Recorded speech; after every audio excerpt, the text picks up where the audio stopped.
Thank you. Bye.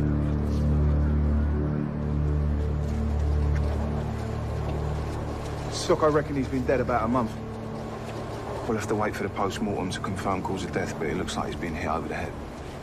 If this is the victim's passport, his name's Peter Hodges. According to the system, he was reported missing 4 weeks ago. Who by? His wife. You got an address? Home and work. She's a university professor. Let's do the death knot. Doesn't the Sarge want to take a look at this? She's happy for us to get on with it. The sergeant's got other priorities this morning.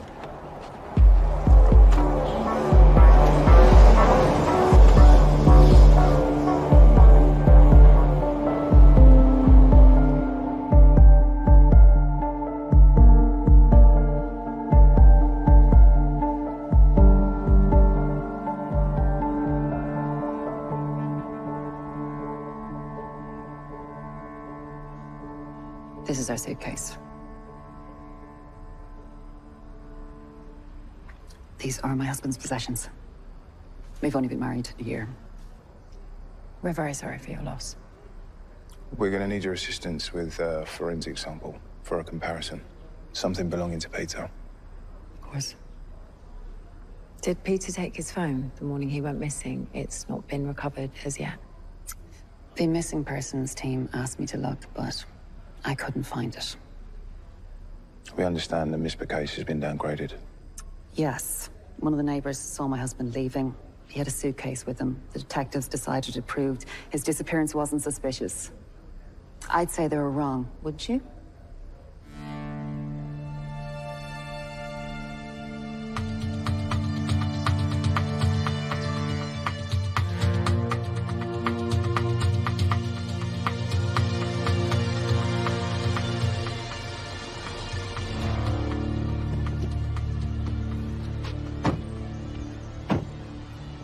The neighbor who saw Peter leaving. Mrs. McCarthy? Yeah, which side is she? Right, number 17.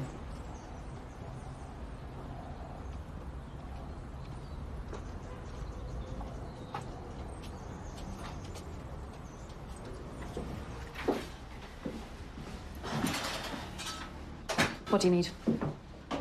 His comb, a pair of glasses, his pillowcase. I might as well tell you, we were sleeping in separate rooms.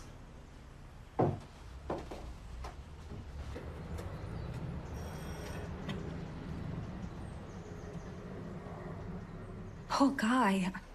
I can't believe he was murdered. Sorry.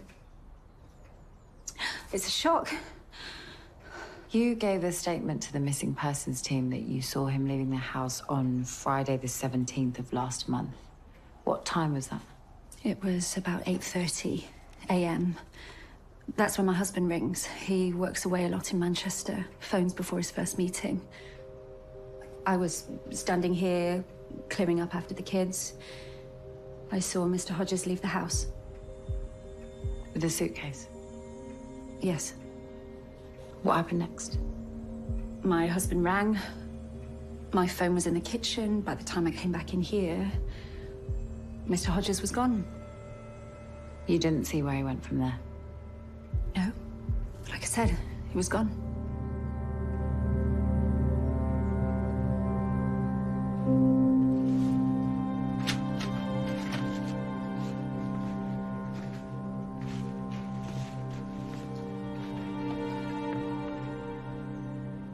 We're separate rooms. Do you mind if I ask?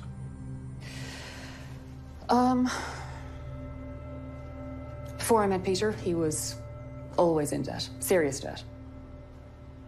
When we got married, he asked me to take charge of the money so he couldn't fritter it away. He even arranged to have his salary paid into my account. And how did that work? I gave him a basic allowance in cash, just enough to cover his day-to-day expenses. And it worked well for a while. But what? We still loved each other. But Peter was growing increasingly resentful. He told me he didn't feel like a man anymore.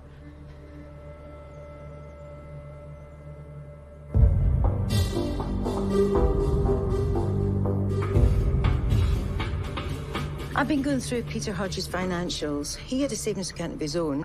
And 2 days before he disappeared, he paid in £5,000 in cash. Interesting. I also went through the receipts in his wallet, and I found one for a cafe next door to the bank. 2 coffees, 2 sandwiches, 20 minutes after he deposited the 5K. So he wasn't alone? I requested the bank's CCTV. I'll send it to you now.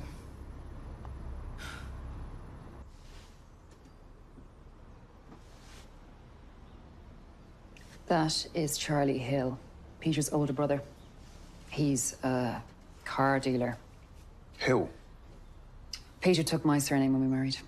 He was keen to make a clean break, especially from his brother. They didn't get on? Charlie didn't approve of our relationship. He described Peter as my lapdog. And you had no idea Peter was in contact with Charlie again? As far as I knew, Peter had cut him out of his life for good. But then, Charlie always was the arch manipulator.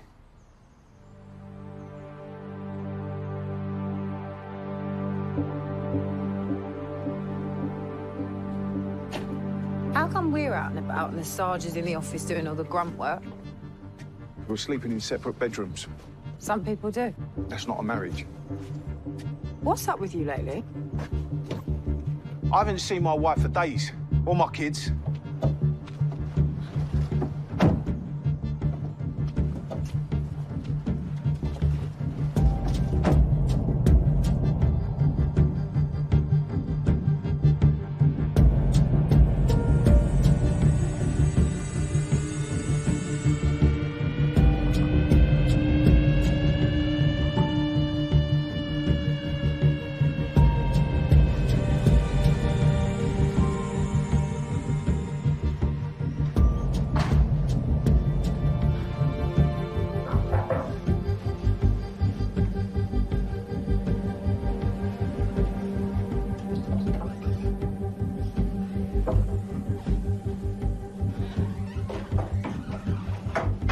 How much longer have I got to be stuck in this dump? It's been a long night. It was the best we could do at such short notice. If you would just give us a name, none of this would be necessary. Guarantee my safety, and I will. You're protecting a murderer. A serving police officer who has killed 3 people. That is why I need to be absolutely sure that you are going to keep me safe before I tell anyone anything. What about your duty? The oath you swore. You swore you'd stay with me till death us do part. What happened to that?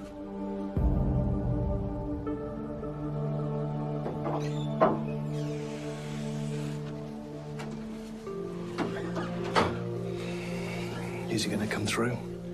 Tell us what we need to know. Your guess is as good as mine. You shouldn't be out and about. I want you to go straight to the office and stay there.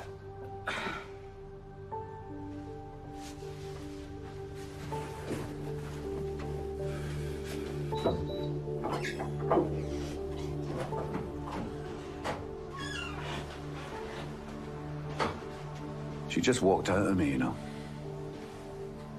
Didn't even leave a note. I got home. Vivian had packed up her stuff and gone.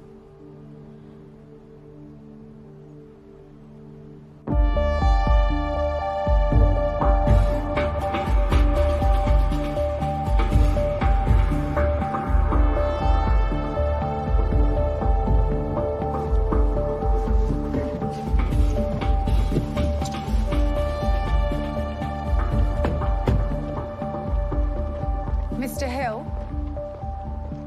Who's asking? Detective Constable Billy Fitzgerald. This is Detective Constable Rob Brady. What's this about? Your brother, Peter Hodges. Was he turned up? I'm very sorry to tell you, Peter was found dead.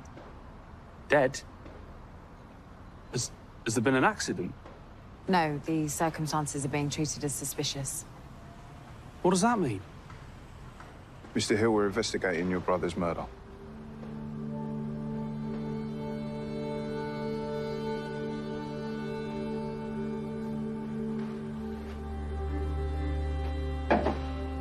Sir? You told the missing persons team that you haven't seen your brother in months. Is that accurate? Yeah. But before I ask you that question again, I need you to take a look at some CCTV.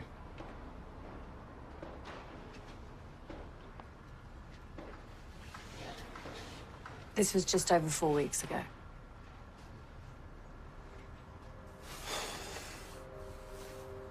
Pete didn't want Cassidy to know we were meeting. How come?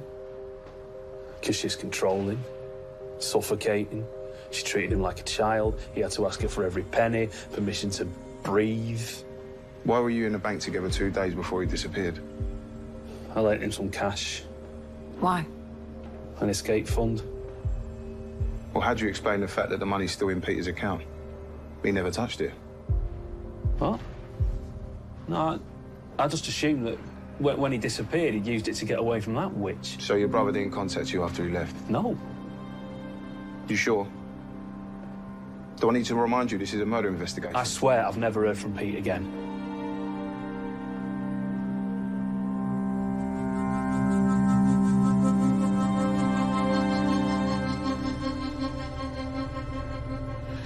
This is Peter Hodges, 33 years old. He worked in maintenance at Royal Ashford University for the last 8 years, which is where he met his wife, Cassidy.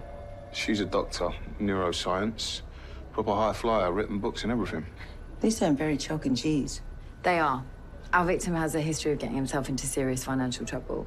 According to Cassidy, when they got married, Peter asked her to take care of their finances, keep him out of any temptation. That's not how his brother sees it. He reckons Peter was the victim of coercive control. You should meet Cassidy Hodges, Sarge. See what you make of her. Okay, set it up.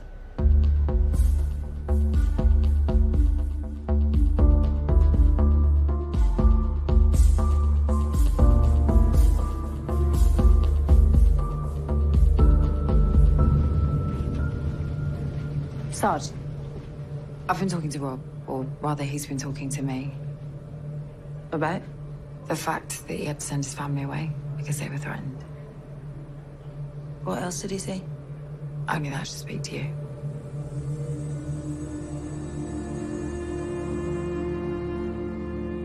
Is Vivian seeing anyone?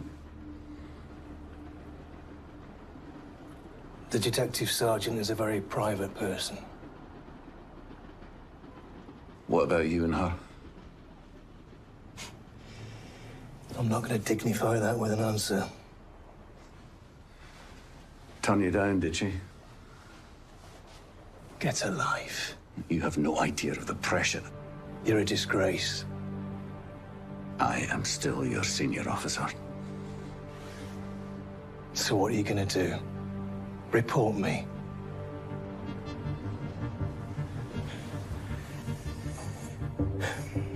So the chief super has been covering for a murderer. This guy killed Tyler Bates, Grace Harper, and Harry Steadman. But Tyler Bates was a police officer. We think the killer is too. So the minute I met Mulgrew, I didn't like him. Something really creepy about him.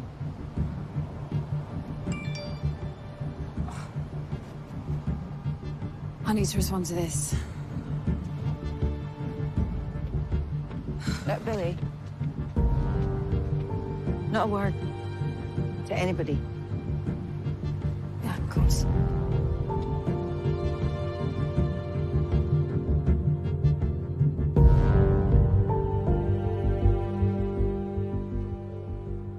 This is my detective sergeant. Vivian Cole.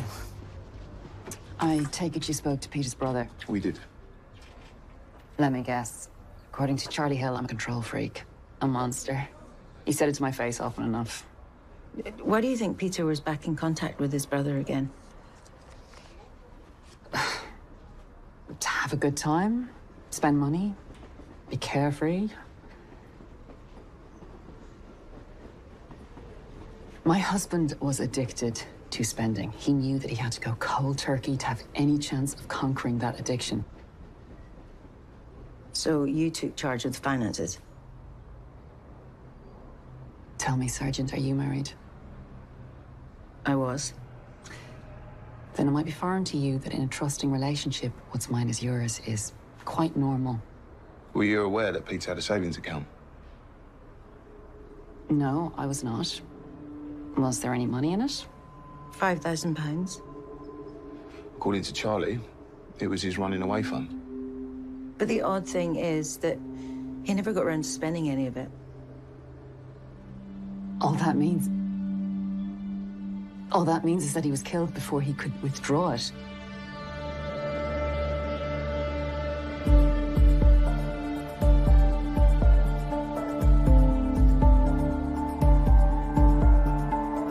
The press reporting of Peter Hodges' murder has paid dividends. A local journalist received an anonymous tip-off about the morning he disappeared.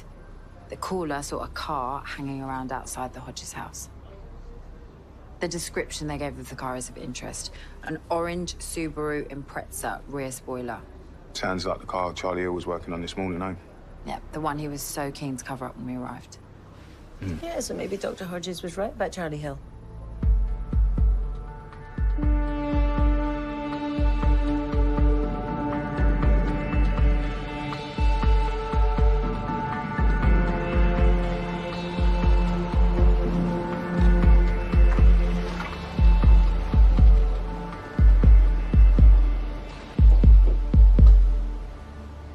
Officers, you got any news? Where's the car you were working on this morning? The souped-up Subaru? So the owner came to collect it. Can we get their name and address? Yeah, be in the office.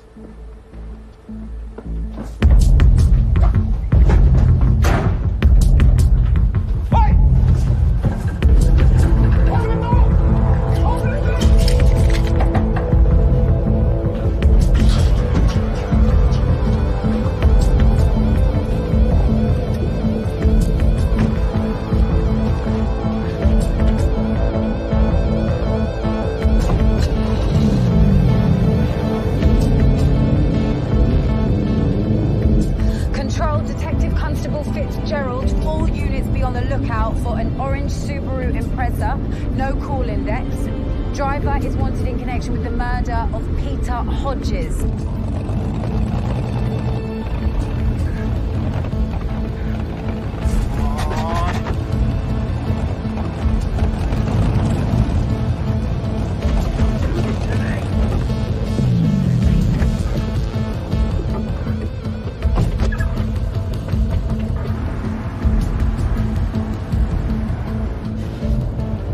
That's the car.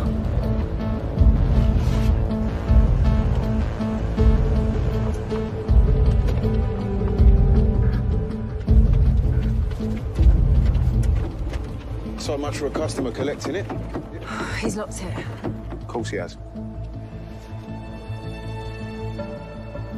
Yeah, it's DC Brady.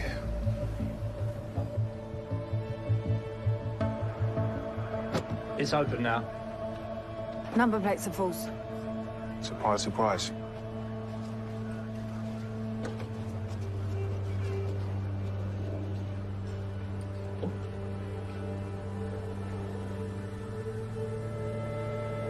St. Christopher. Wasn't our murder victim wearing one of these in their photo?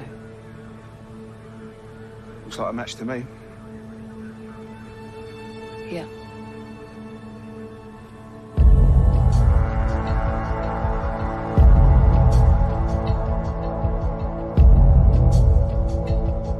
According to Cassidy Hodges, Peter never took off the St. Christopher. So it's definitely his. I reckon so, but the lab will confirm it. So, dead or alive, Peter Hodges was in the stolen car that his brother's driving. At some point.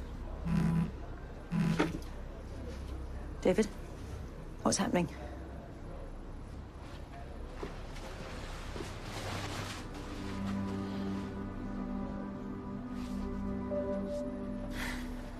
What's that for? I can't imagine what you've been going through. One thing I don't understand, though. How did Vivian and David get the Chief Super to play ball? The Sarge didn't tell you absolutely everything, then? What? Vivian and Mulgrew used to be married. Rob, we need you to take over from the detective inspector at the safe house. He needs to go to HQ. I'm on my way.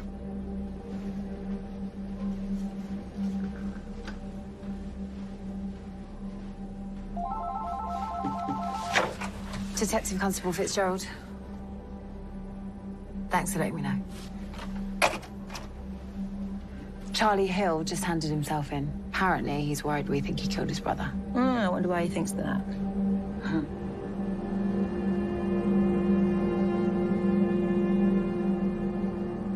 I didn't kill Pete. Why did you run, then? Panicked. Why? Because of that orange Subaru. We suspect that it's stolen. The engine and chassis numbers have been removed. Tell us, Charlie, did you do that? Yes. Me and Pete, we were stealing cars. When did this start? A few months back, Pete needed some cash to leave Cassidy. He was always good with electronics. He got hold of, like a scanner. You point it at the car and the owner thinks it's secure when it's locked, but it isn't. The thing is, we're not so concerned that the car was stolen. What we care about is whether your brother Peter was ever inside the Subaru. No, never. Are you sure? 100%. Perhaps you'd like to explain this, then.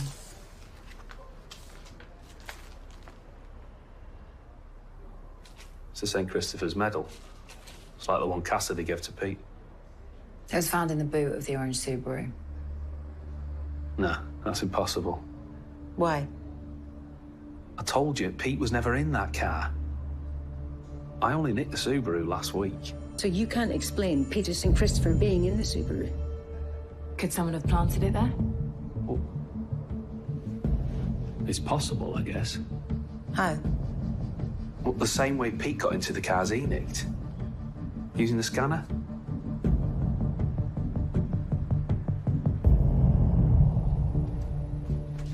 Charlie's story holds up. The orange Subaru was reported stolen 3 weeks after Peter went missing. So who planted the evidence?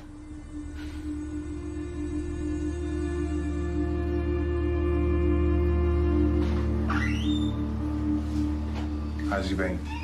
Pain in the neck.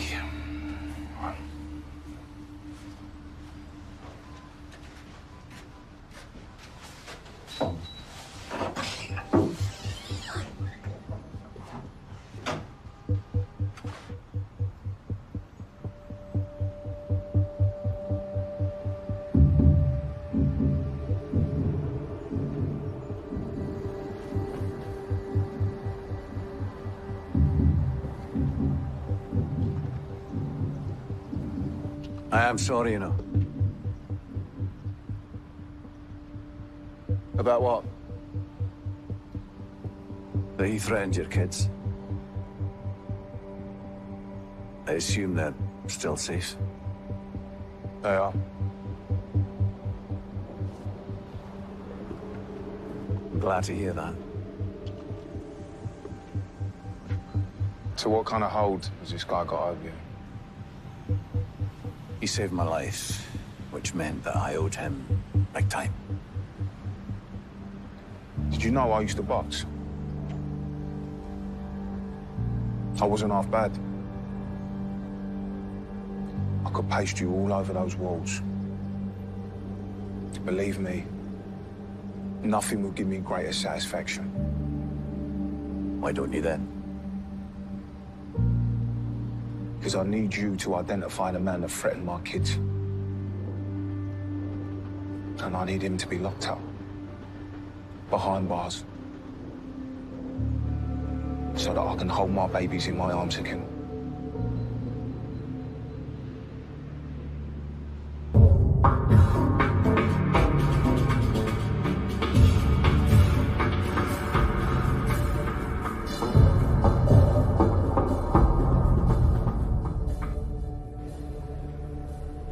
You are kidding me.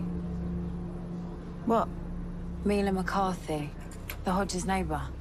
There's no way she could have seen Peter Hodges leaving around 8:30 on that Friday morning. How come? When I spoke to her this morning, something wasn't right, so I ran a check on her financials. According to her debit account records, Mila was putting petrol in her car at 8:27, 3 miles from home.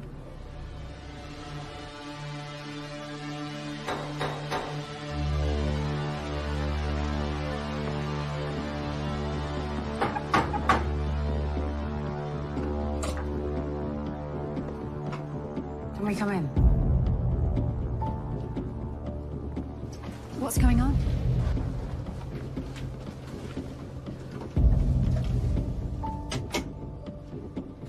I'm going to arrest you for murdering Peter Hodges and for perverting the course of justice, and then these officers are going to conduct a search of your property.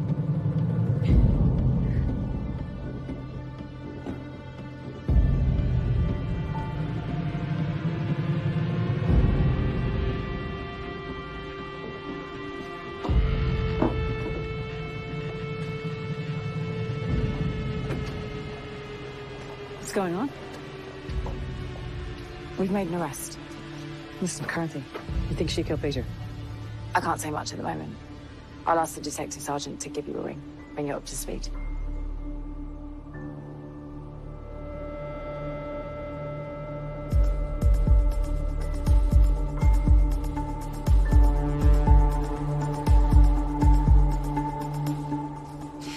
Mila, you gave a statement saying you saw Peter Hodges leave home at around 8:30 on the morning he disappeared. This is a receipt for petrol paid for on your debit card at 8:27. It's quite the trick being in 2 places at once. I dropped my kids off at school. Got some petrol on the way to the supermarket. Did you see Peter Hodges leave the house with a suitcase? No.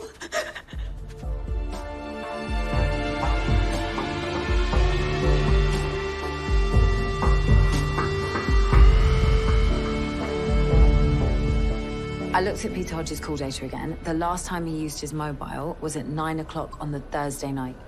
So he could have been killed before Friday. That's what I'm thinking. This is footage from a CCTV camera near the deposition site on Thursday, just before midnight. I can't get a clear registration yet, but I'm sure that's Mila McCarthy's car. You know, if Mila is the killer, then she'd have to have planted the St. Christopher in Charlie's car. Using a scanner. I find that hard to believe. Yeah, so do I. Who would be clever enough and arrogant enough to think that they could get away with all of this? Cassidy Hodges. Exactly.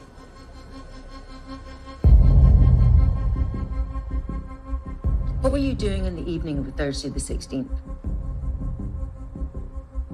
The night before, you said you saw Peter leaving with his suitcase.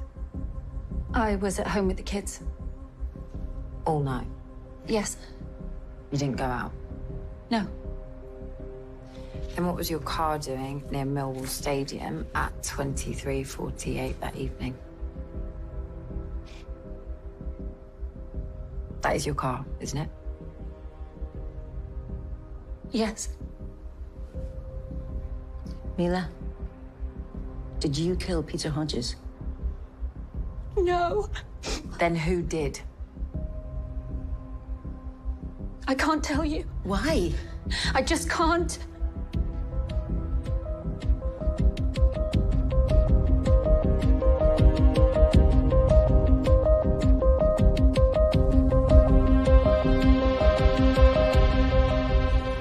Right, she's coming in. Who is? The victim's wife, Cassidy Hodges. I told her I want to update her on the progress of the investigation. And what are you really up to? We think she killed her husband. We just have to prove it. How's it going? Good. The Deputy Assistant Commissioner will be here soon. Rob's bringing Margaret in to speak to her. We have a deal. Yes, I think we do. He doesn't deserve to be protected. After what he's done, he should be going to prison.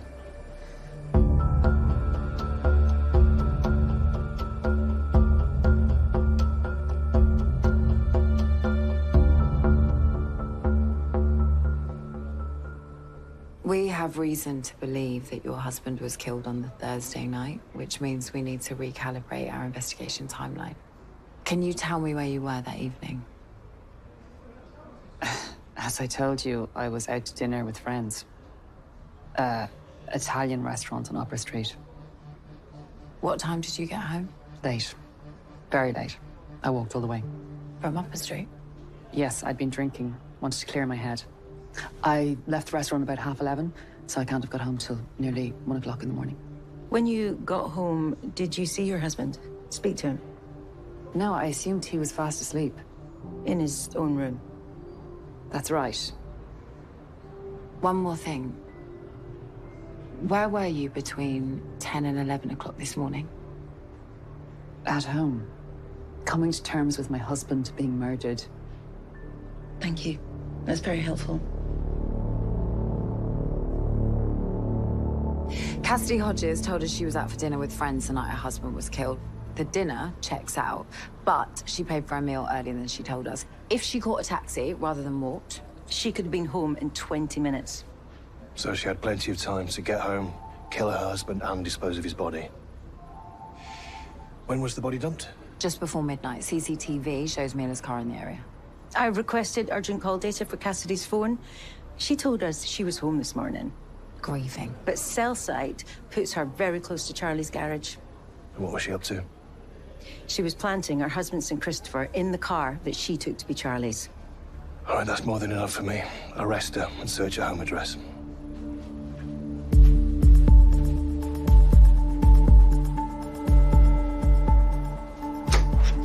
Thank you for waiting. I've had enough. You can call a taxi for me. Circumstances have changed. What do you mean circumstances have changed? Cassidy Hodges, I'm arresting you on suspicion of the murder of your husband, Peter Hodges. I came in here voluntarily.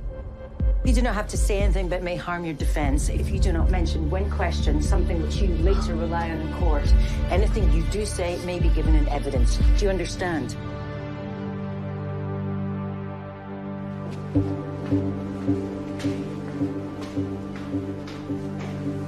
Just need to swing by my office, pick up a couple of personal items. Won't take a moment. Make it quick.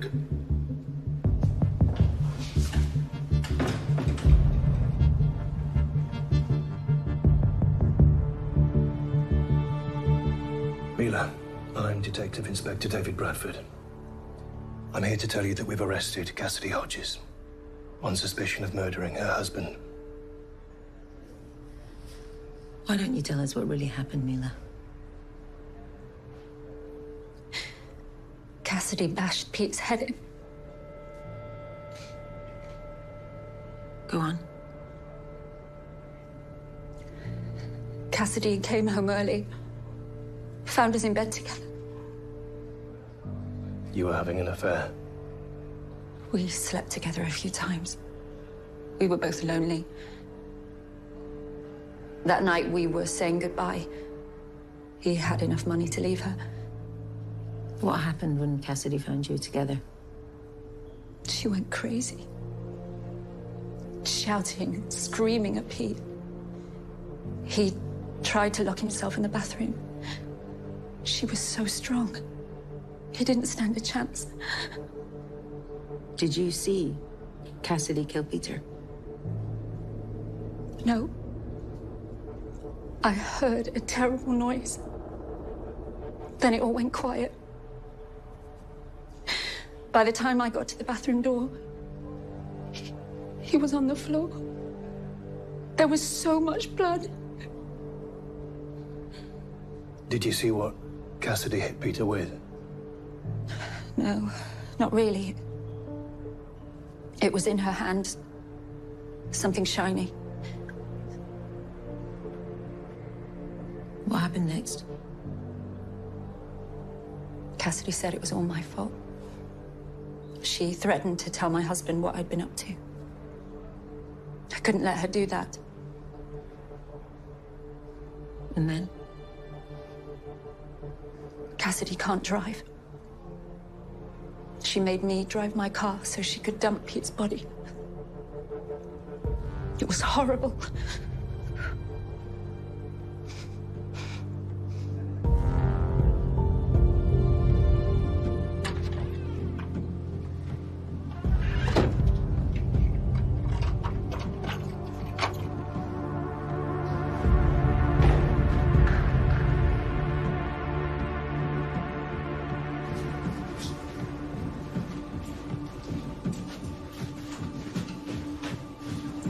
Oh, in here, Detective, if you don't mind.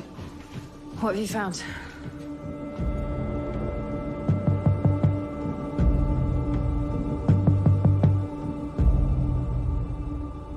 This is a joke. When did you last see Charlie Hill? I told you. Over a year ago at our engagement party. You didn't call around today? Of course not. Cell site data for your phone shows you close to Charlie Hill's garage this morning. You were there from 10:26 until 10:31.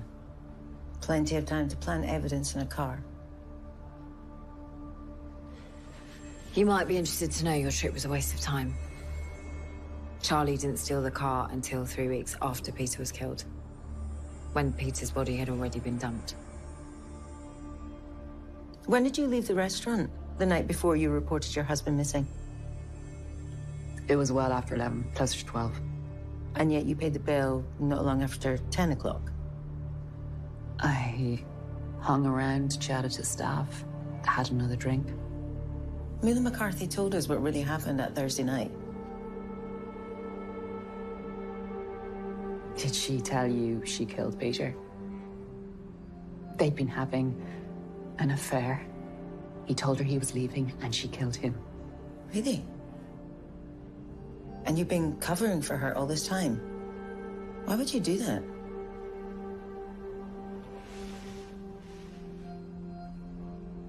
We're searching your house.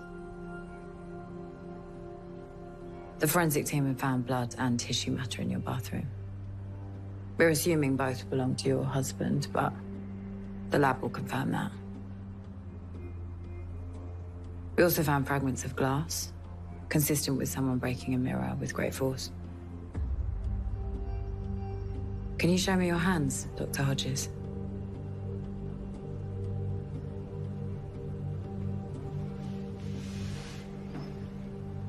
I can see healing cuts on your hands. How did you get those?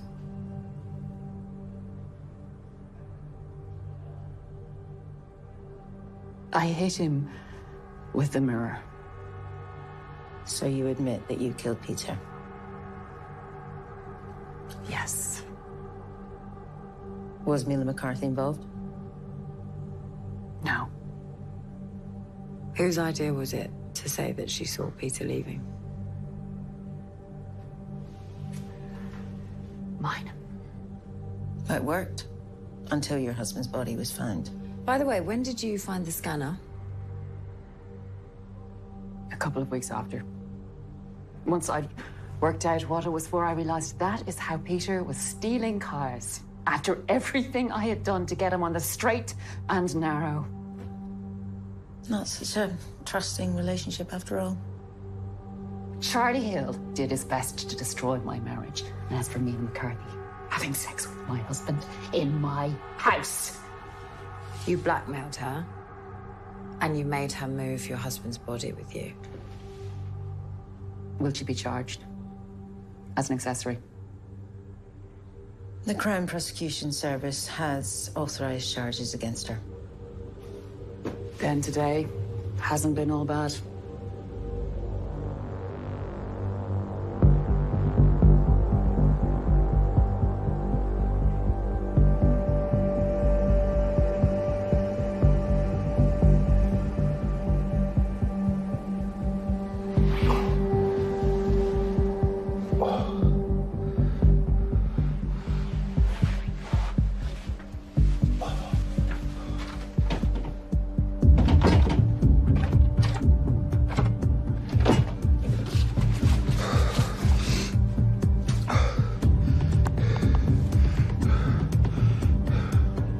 Boss,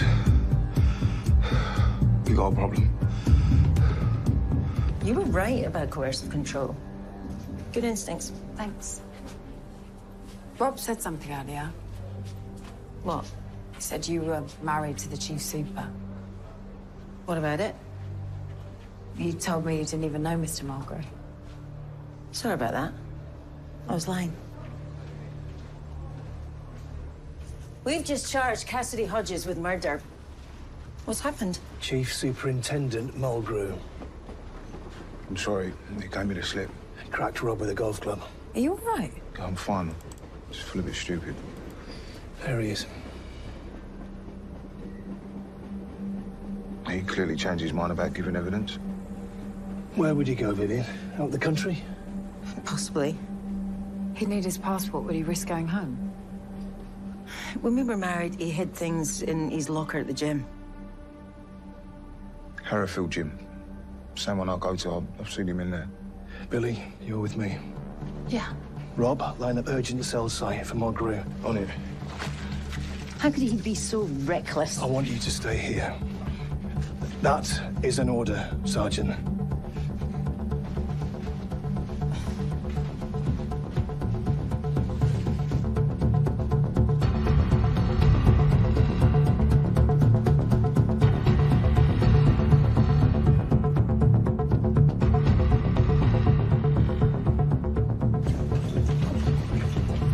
Can I help you? Police, we need access to the men's changing area and one of the lockers. Down there.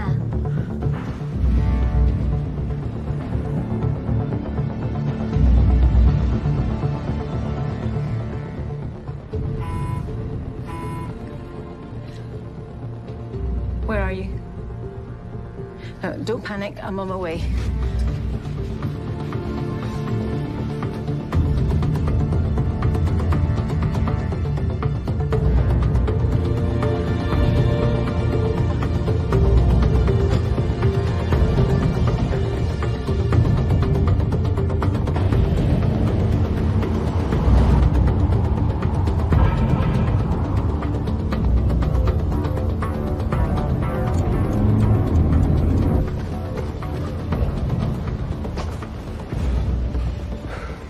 His locker's empty.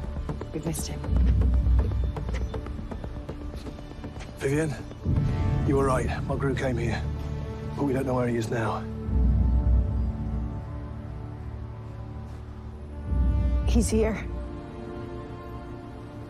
He's with me.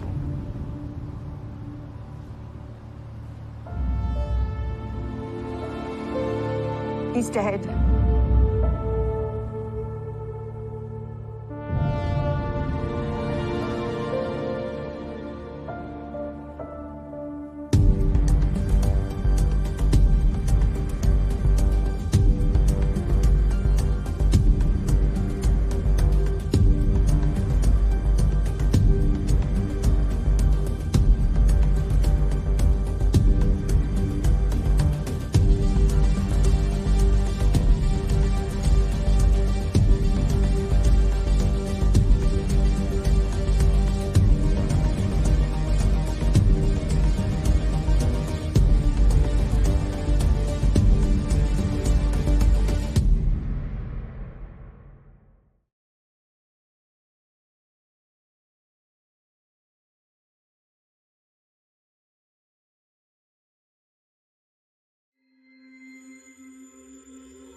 It's the job of detectives to find out who the killer is and how they killed.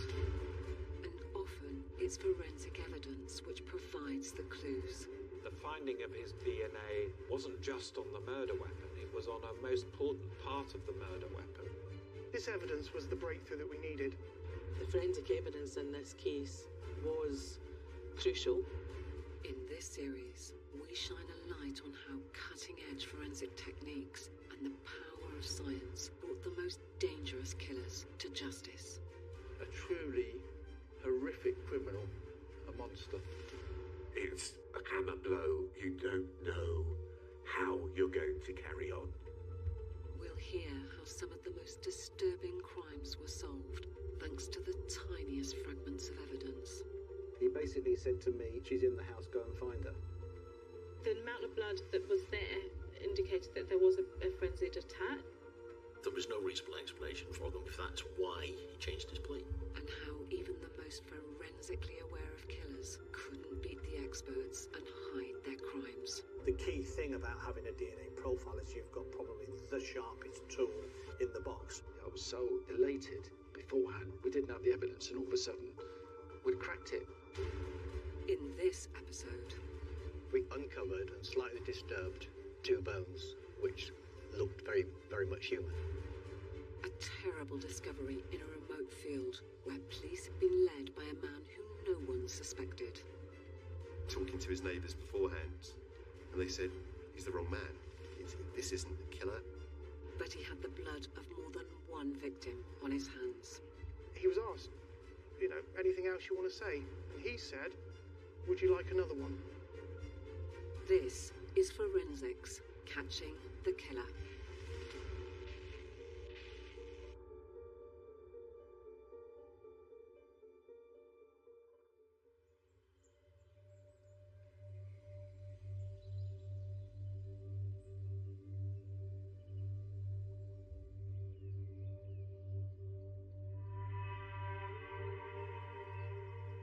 We got to the scene about 8 o'clock from memory, and the SIO, the Senior Investigating Officer, had been given information by an offender or potential offender that a body had been buried in a particular place just inside a field in the plough soil. Back in March 2011, forensic archaeologist Professor John Hunter had been called in by Wiltshire Police to search the corner of a field in this sleepy part of the Cotswolds.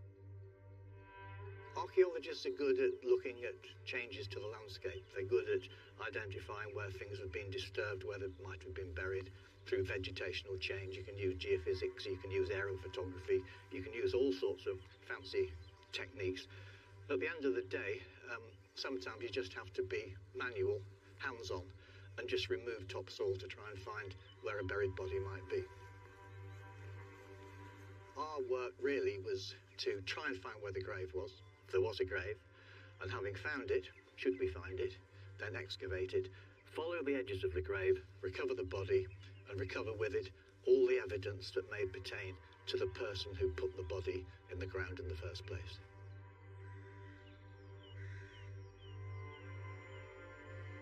But locating a buried body in an area such as this is far from straightforward. The information we got was quite limited, but that's not unusual. In our experience, when people say they've buried a body in a certain place, the chances are, because of landscape change and time and memory, it's usually not quite in that place. It's usually 10, 20, 30 metres away or in a completely different location. So if someone says there's a body here, then it may not be in that exact place. Despite a full day of searching, frustratingly, Professor Hunter failed to locate the body. We came back the second day, continued our small trenches by hand, using hand shovels, and then decided that it would be easier, more economical, to get a machine in. A machine with a wide bucket, about 3 foot wide, without teeth, and then just draw away the topsoil in a particular area. And the first thing we did was get this machine. We marked out an area, I think roughly about 12 by 8 metres, and systematically got the machine, and a very skilled driver, to strip off the soil at about 10 centimetres depth on each occasion. Finally, the Earth yielded the terrible discovery which John and his team had been searching for. As the machine was skimming away carefully, it uncovered and slightly disturbed 2 bones, which looked very, very much human. And everything stopped immediately at that point. Everybody rushed in and stopped, and no one touched anything.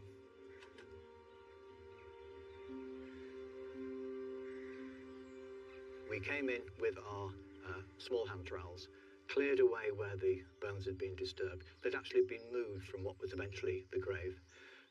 And then we cleared away the loose soil, recording where it was, and then exposed more bones. Clearly human, clearly in a fairly well undisturbed anatomy, and gradually, bit by bit, exposed what turned out to be a grave.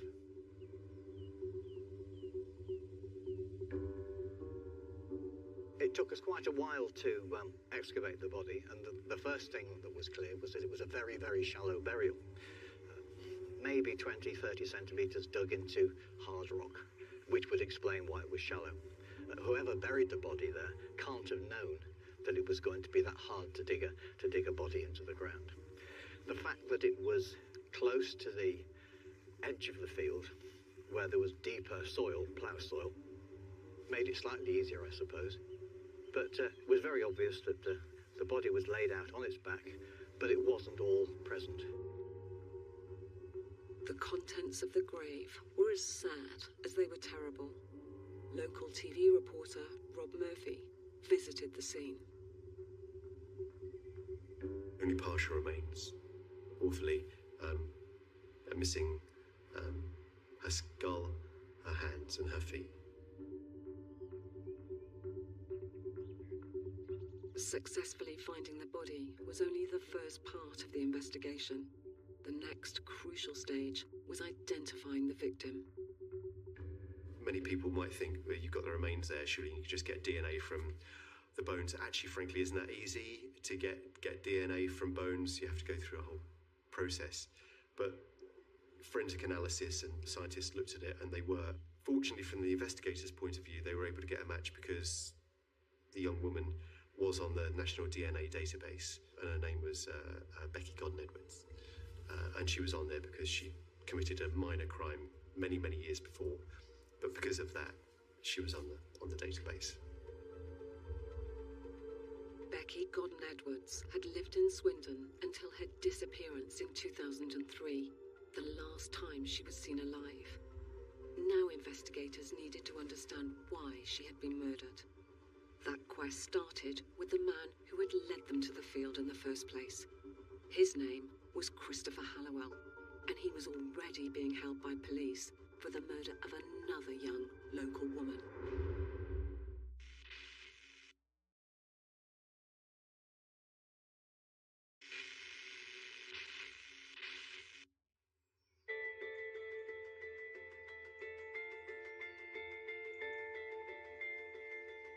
In March 2011, Wiltshire police had found the skeletal remains of a young woman called Becky Godden-Edwards.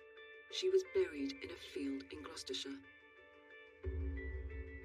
She was last seen in 2003, getting into a taxi cab one night in the nearby town of Swindon. But Becky's disappearance was never solved at the time. Could the disappearance of another young woman in Swindon 8 years later help police solve what happened to Becky? At around 9:45 a.m. on the 19th of March 2011, police received a call from a worried young man. His girlfriend, Sian O'Callaghan, had failed to return home from a night out, even though she had texted him at 3:45 a.m. and was seen on CCTV leaving a nightclub at 2:52 a.m. Ordinarily in these cases, the first thing to do is to speak to friends, family. Is there a reason why she hasn't come home? Obviously, there are a number of reasons why people don't come home, but quite quickly it was established that this was very unusual and she'd not done it before. Detective Superintendent Sean Bemery was part of Wiltshire Police's major investigation team when Sian disappeared. She was in a stable relationship, she had a loving family, and there was no obvious reason why she wouldn't have got home that evening. And so within a matter of hours, a major investigation was launched. People were worried. Actually, this was clearly something different. What we knew about Sian was often we get a steer from the police about missing people. You know, often these people have gone missing before. They may have chaotic lifestyles. They might have had something in their life recently which has been has caused them to want to disappear. But the intelligence that we got straight away, none of this was the case here. This was different. The weekend passed with no trace or word from Sian.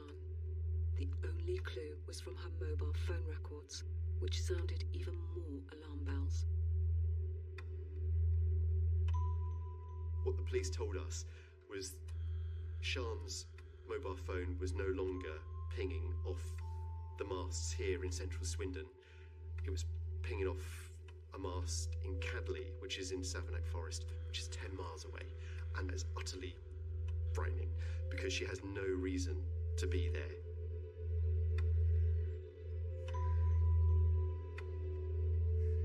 A huge search was launched in that area with a massive turnout from the community to assist the police. They had people out in horses. They had the police helicopter, heat-seeking helicopter, and some police were there looking. But news grew. And by that afternoon, there were coachloads of people who had been laid on from Swindon to there. There were church groups, there were friends groups, and by that evening, there were many hundreds of people who had been bussed, who either just randomly turned up or had heard about Sian being missing. You know, this had touched this town. And while huge efforts were underway searching through 4,500 acres of forest, back in Swindon, detectives were starting to comb through the town's CCTV records. Footage of Sian leaving the nightclub is found and analysed closely. So as Sian came out of the nightclub, she walked along the street and you could just see in the distance a car slowly pulling up alongside her, but it was out of shot of all cameras. The next shot further up the road, Sian is no longer to be seen. So there's a fairly strong inference to be drawn that she got into that vehicle, which at that point was completely unknown. The image was not clear enough to identify the vehicle in the distance, but there were other clues the police could work from. So one of the first things the investigation did was send it off to an expert. Could you identify from the headlights what type of make, model of vehicle that was? From that, it was established that it could be a Toyota Avensis, which obviously narrows down the type of vehicle you're looking for. And quite unusually, as the vehicle went by, you could see like a shiny sticker or similar on one of the passenger doors. Again, not particularly visible because of the quality of the camera, but quite an identifying feature. The first thoughts for the team was this a taxi? It's unusual to have a sticker, you know, sort of 2 foot by 3 foot stuck on the side of a car. But without a registration number, there were probably several hundred taxis not only working in Swindon that night, but travelling in from nearby towns. To try and narrow down the search for the suspect vehicle further, police then called up the many hours of footage from patrol cars equipped with ANPR, automatic number plate recognition. That search led to a staggering find. A passing patrol vehicle earlier on in the evening had passed a Toyota Avensis. No offence is disclosed, but it had recorded the registration number of the vehicle, which revealed Christopher Halliwell as a registered keeper. Who was Christopher Halliwell, and might he know where Sian was? He was a regular complainer to the police when people either run away from his taxi or he witnessed assaults or was assaulted himself. So he was in our system, so it's a complete shock that a taxi driver who we all should trust should be the main suspect. Further digital analysis linked Halliwell's car even more closely to the last sighting of Sean on CCTV. The next thing to think about is Sean alive? If she's alive, do you want to notify Christopher Halliwell that he's a suspect? So do you stay covert, or do you go over and arrest him? The decision made that day was to stay covert and place him under surveillance. In the days that follow, Halliwell is observed burning the taxi car seat covers and seemingly scouting out remote areas. Then later, he is monitored as he buys a large amount of paracetamol from a pharmacy. So they take the decision to arrest when surveillance team watch him buy suicide levels of tablets on Thursday morning. That's when they strike and arrest him. We heard that a house in Ashbury Avenue, which is in a very nice suburb of Swindon, was being searched. It was clear that this was the man, he was the prime suspect, and neighbours frankly couldn't believe it. I was there doing a live report for the news that night and talking to his neighbours beforehand, and they said, he's the wrong man. Chris isn't a killer. My car breaks down, he'll fix it for me, he'd drop us to the airport, takes my daughters to school. Yeah, a man of trust, and he was the man, he was the prime suspect. Time was passing, and so were the chances of finding Sean. So, 5 days after she went missing, and with Halliwell in the hands of detectives, they used special legislation to secure information about her whereabouts. The provisions of the Police and Criminal Evidence Act allow for an urgent interview to take place. And that's allowed to take place if there's, for instance, someone outstanding, a victim that could be saved. So that interview took place in the car park without a solicitor, without access to his rights at the police station. And over a prolonged period, close to 4 hours, Christopher Halliwell made an admission that he had killed Sian O'Callaghan and agreed to take the officers to where he had lain her body overnight. For me, it was most unusual that a murderer is going to make any admissions. Normally they want to see what evidence you've got. They want to take legal advice. So I think the team were extremely shocked that he was prepared to take them to where Sian was laying. And I guess initially they weren't sure whether that was going to be true or not, but sure enough, he took them to this deposition site in Uffington, stood looking down a bank and pointed to a spot where they could see the body of Sian O'Callaghan.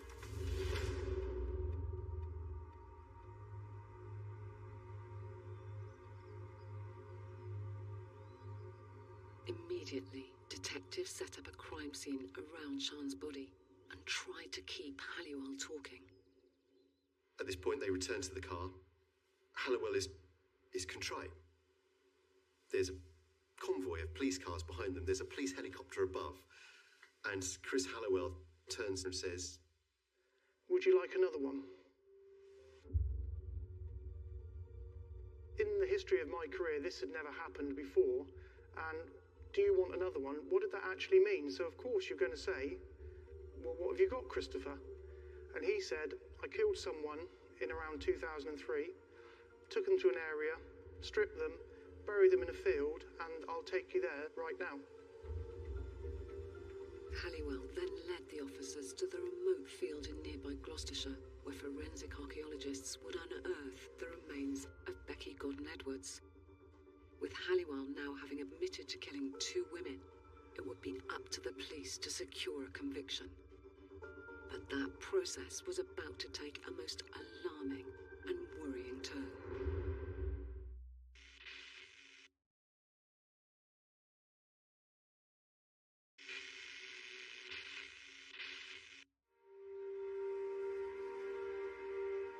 In March 2011, a taxi driver in Swindon called Christopher Halliwell had admitted to the murders of 2 women, some 8 years apart. And he'd revealed the sites of where he had left both their bodies. One of them, Sian O'Callaghan, had had been missing for a matter of days before the killer showed police where he'd left her. The other woman, Becky Godden Edwards, had been reported missing 4 years earlier by her mother, Karen.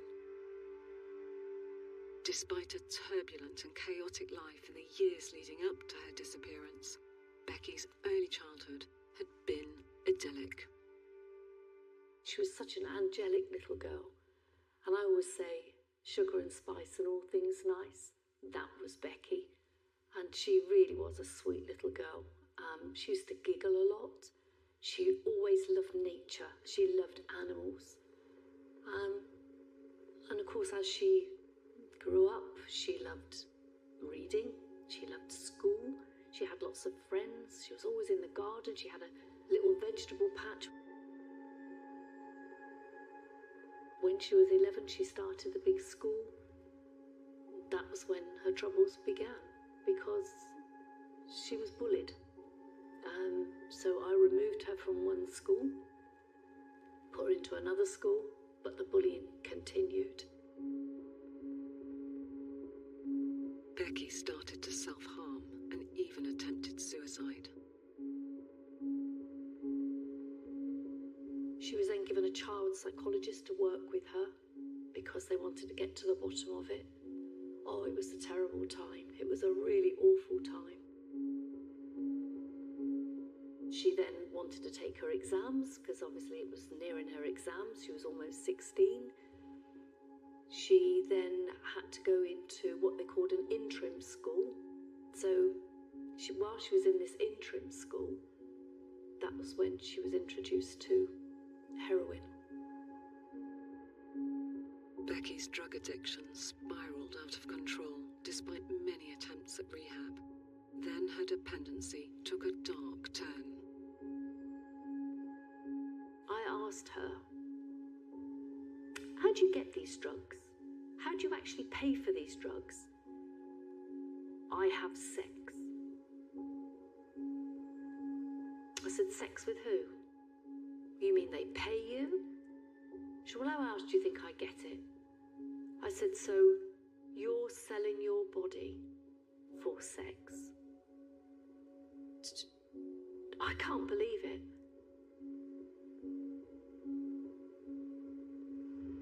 Karen did everything she could for Becky. You know, this is a middle-aged mum living in a beautiful house in the outskirts of Swindon. She would go out and score drugs for her daughter, so her daughter wouldn't have to do it, you know.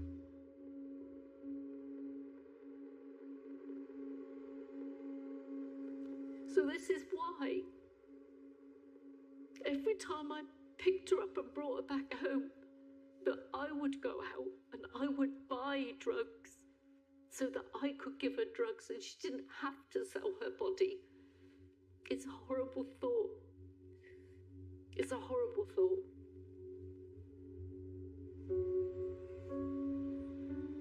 But despite Karen's selfless efforts to protect her daughter from sex work, Becky's dependency worsened.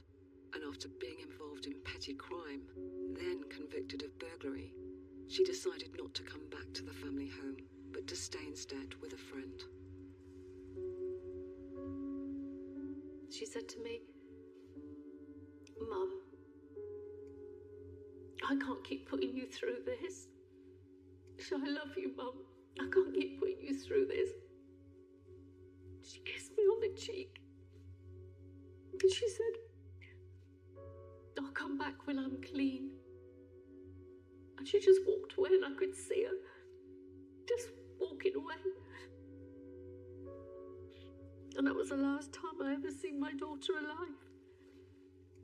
It was awful. It was awful. Becky's family tried to track her down over the months and then years that followed. But despite reported sightings of Becky by various acquaintances of her family, she never returned. Even though people had said they'd seen her, there was something inside of me just felt it wasn't right. So we went to the police station and asked whether they'd heard anything, because I thought they knew her. You know, she was known to the police, so they would know. They said, no, nothing's been flagged up. And throughout the years that Becky didn't come home, Karen continued to buy Christmas and birthday presents for her daughter, hoping that one year she might turn up to receive them. I didn't want her to feel that she'd been left out. And even my mum, we used to buy her Christmas presents and a birthday present. We'd write a card out, and it started accumulating. So we put them into bin bags and boxes, and we'd put them up in the loft. So when she turned up eventually, we could have given them to her, and she would know that we hadn't forgot about her, because, you know, her lifestyle was so chaotic. But she was still my daughter, and I still loved her. And then, after 8 long years of missing her daughter, Karen saw with horror the news that the man who had murdered Sean O'Callaghan had also shown police to the grave of another woman he had killed, and Karen feared the worst. Those fears were confirmed with a visit from police. There were 4 of them stood at the door. And I just said to him, "It's my daughter, isn't it?" And he said, "Yes. Yes, can we come in?" And at that point, I remember just going absolutely hysterical. It was just like somebody just... Oh, it was just like a car crash. It was just awful. It was just awful. It's the news that nobody ever wants to hear. And I remember just screaming because I didn't want it to be Becky. With the discovery of 2 victims, the entire community was stunned, and 2 families left utterly heartbroken. It was now down to pathologists and the use of forensics to piece together how these 2 young women had lost their lives.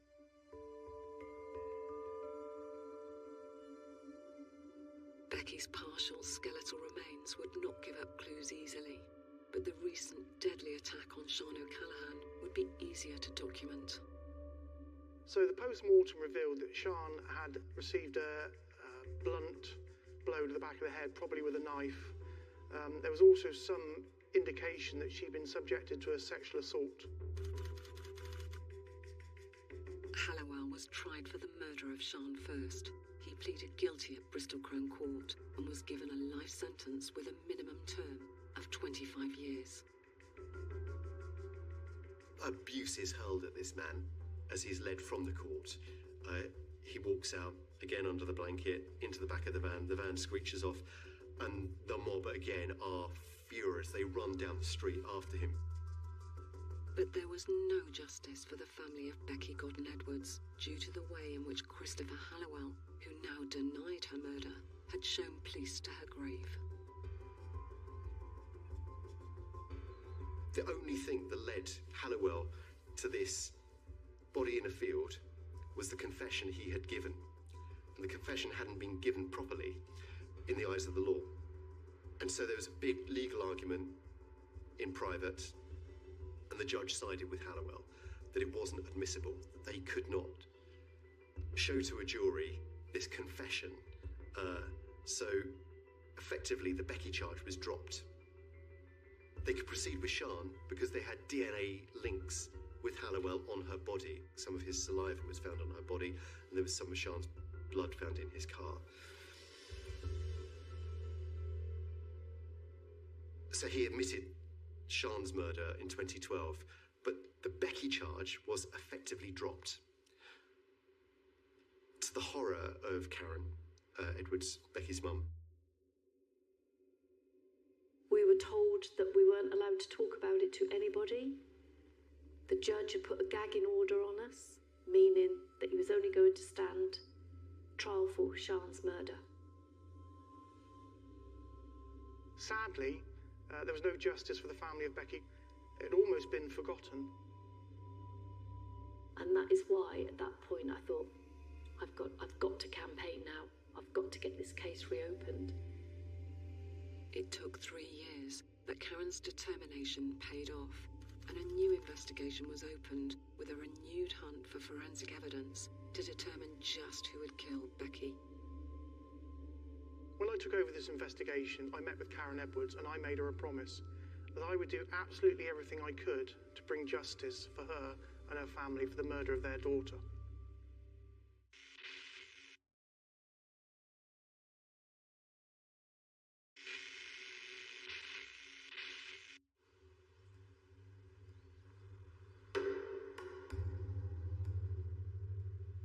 In 2015, killer Christopher Halliwell had been in prison for over 2 years for the murder of Sean O'Callaghan.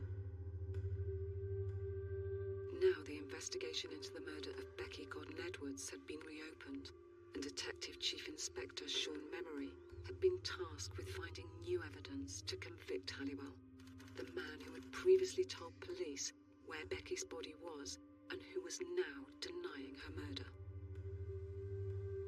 In order to be able to use Halliwell's previous conviction of murdering Sean in the trial for the murder of Becky, Sean needed to find similarities in the evidence of both murders and what the killer had done to the bodies. So Christopher Halliwell is allocated a probation officer from Wiltshire as part of his prison rehabilitation, because even though he's sentenced to 25 years, he's still going to want to be released at some point and find some accommodation. So part of that process was he's seen by a Wiltshire probation officer. He was quite loose-lipped with her. He said a number of things to her about what had happened to Sian, which he'd not said to the police. And one of them was that he'd killed her in Ramsbury, stripped her clothes, and placed the items in a pond.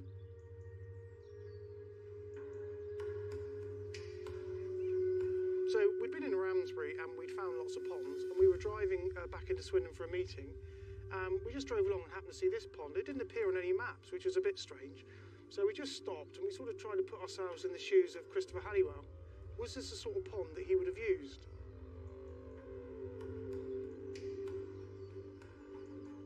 And as the three of us looked into the pond, right before our eyes, an object came to the surface, and we could see the heel of what looked to be a shoe or a boot.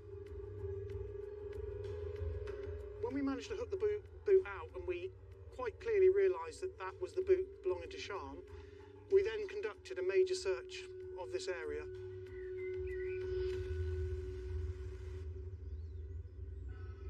I think in investigations you do make your own luck, and whilst this wasn't a pond that we planned on searching, the fact that we were in here looking around at the right area, we had a bit of luck, and I wanted to be able to use the conviction of Christopher Halliwell for the murder of Sian as part of the evidence.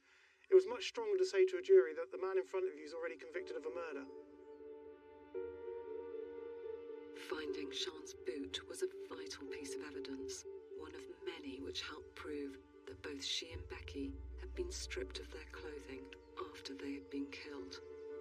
Sean then turned to the items that were recovered from the killer's home, but there were over 3,000 of them. In the shed where he lived, a spade was found, and my first thoughts were, could he have used it to dig the deposition site? Could there be some evidence on this spade? So we sent it away for analysis, and to be honest, I was hoping maybe Becky's blood would be on it or something similar. At this point, I met Lorna Dawson, a soil expert from Scotland.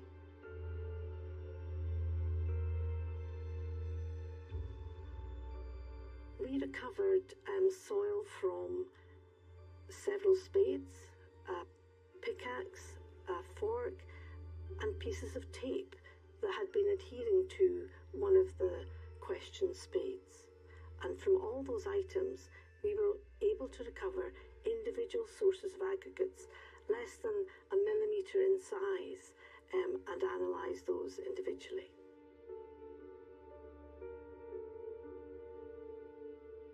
What soil science applied to the criminal justice system does is try to answer the where question. So, where could that unknown soil that is on an item have come from? using samples of soil taken from the field around Becky's unmarked grave, Lorna returned to the laboratory to see if those samples matched the material found on Halliwell's spade. We look at them using a macro lens, describe the colour and texture, and then under the microscope we examine them further to look for any artefacts, such as pieces of vegetation, hairs or fibres that might be retained within the soil. Then we take that same sample, hand grind it, and take a portion out and extract it for the organic profile. So that's the profile that's left behind by decomposing vegetation that has grown at that location.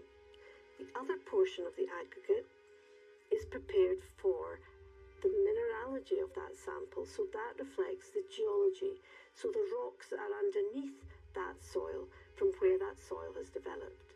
So we get both aspects of the soil quantified, and then we can compare that with the known samples where we know they've come from, which are called the reference samples. I was completely blown away when she phoned to say it was so unique in that field that it matched it as close as DNA to the soil on the back of the spade. There was quite an unusual organic profile, so not just a common grass profile or a common woodland profile. This was quite an unusual signature that we got. At that moment, it really built our confidence that it was extremely likely that those soil aggregates had come from the location where the remains were found, rather than any other location. Because indeed, in that corner of the field, as it turned out, we heard after this that the farmer he'd not used this particular corner of the field, so unusual weeds and unusual vegetation had grown there, and that's why we got this really distinctive organic profile, nowhere else in the sample database. This evidence was the breakthrough that we needed. This basically put that spade at the deposition site. I now needed to put that spade into the hands of Christopher Halliwell and also find some other evidence to support that he was there on that night. With physical evidence made available through forensics, Detective Superintendent Sean Memory went on to seek more proof. That proof came when his investigations discovered two key incidents which had occurred in the days around Becky's disappearance back in 2003. Through some research, we identified that on that very night that we thought Becky had gone missing, Christopher Halliwell broke down less than a mile away from the deposition site. He'd run out of petrol. Was that poor planning on his behalf? But it placed him very close to this rural location. Furthermore, we were able to identify that on the day, later on in the afternoon, he had an emergency appointment at his doctor's. He'd gone there on a non-arranged appointment. He had broken a finger or two on his hand, and he had scratches to his face. The doctor noted that he was highly emotional and didn't have an explanation as to how these injuries had occurred. But what was interesting was Christopher Halliwell had a long history of reporting assaults, criminal damages, what he witnesses as a taxi driver. He did not come forward on this occasion to say how his injuries had occurred. Finally, Sean had the evidence he needed to bring about the trial which Becky's mum Karen had fought so tirelessly for. The Crown Prosecution Service agreed that Halliwell now could stand trial for the second murder of Becky Godden Edwards. So I was really confident that we could get a conviction for this, but I went to see Karen Edwards and said, look, he's been charged. That doesn't mean to say he's been convicted. But for Karen, and indeed all those involved, there were more surprises in store. Well, we thought we were going in the courtroom, but we didn't. We all sat outside. Next thing we knew, he'd sacked his barristers, and they'd come out and said he's decided to represent himself. Who does he think he is? The trial was pure drama. Halliwell defending himself, which is unheard of in a murder trial. Christopher Halliwell, I've no doubt, conducted a load of research whilst in prison, accessing books, material about being a lawyer. I'm sure he thought that 30 years in the bar he could do overnight at Crown Court, which actually, again, played to our strengths because, as well as he thought he did, he was appalling. He questioned everybody. If you were a witness, he called you. So he called me, and I didn't know what he was going to ask me, but it was a really trivial question. He'd said that he'd picked up some drug dealers, been asked to bury a bag, and he assumed that it was guns and not a body. And he basically asked me whether I thought that was true and was it plausible. For me, that was a really straightforward answer. No and no. Halliwell claimed not to have known Becky at all, but what transpired through the evidence given was he did know Becky, and he knew her very well. There was one of the witnesses who was friends with Becky, and she was called, and she was very brave. She stood in the witness box, and she questioned him, he questioned her, and she said, "You know Becky?" And he said, "I didn't know her." I said, "But you did know her, you were obsessed with her. You used to sit and watch her all the time. You were absolutely obsessed." They had a relationship that he would offer to pay for her to not go out, working as a sex worker. And the picture painted in court was he was infatuated with Becky. But that was hard. Looking at him, stood there with that smug look on his face, knowing what he had done to my daughter. I couldn't believe it. And now here he was, cross-examining other people, trying to wiggle off the hook, saying that the police had stitched him up, that they'd planted that soil on the spade. He was questioning Lorna Dawson, who is an expert in this field.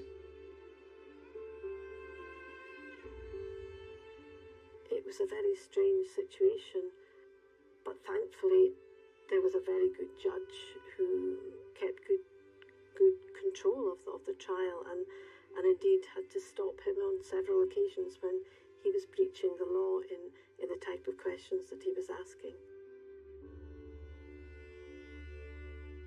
It didn't take the jury long to find Christopher Halliwell guilty. I think it was 2 hours. We were surprised it was that long, actually. And he was given a whole life order. There aren't many whole life orders given in the country. I think at the time he was one of 50-odd killers in prison who will never see freedom again. But he's one of them. He's an insignificant man who did something deeply significant twice, at least twice.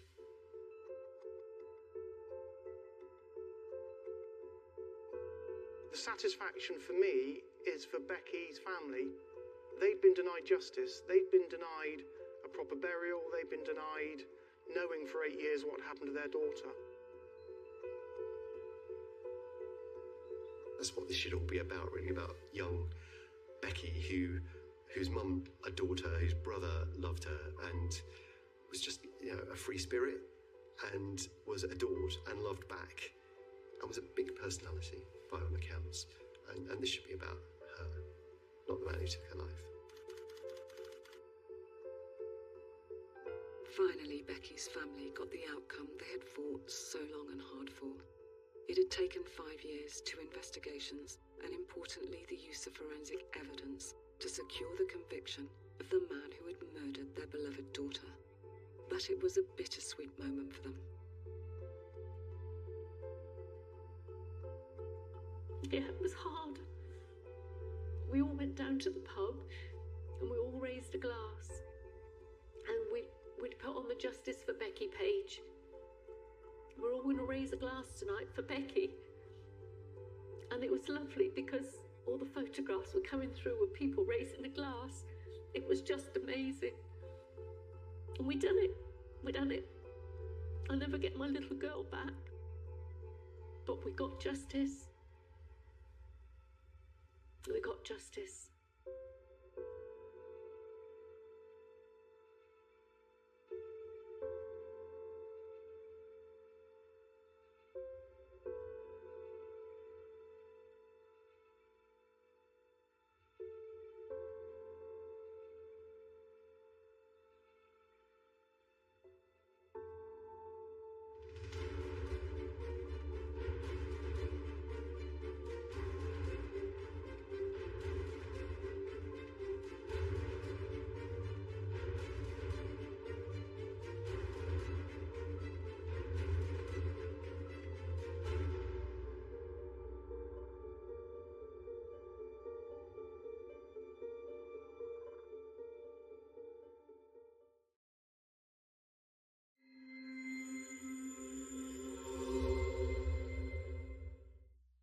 If you have been affected by any of the issues raised in this programme, help is available online at sky.com/viewer support.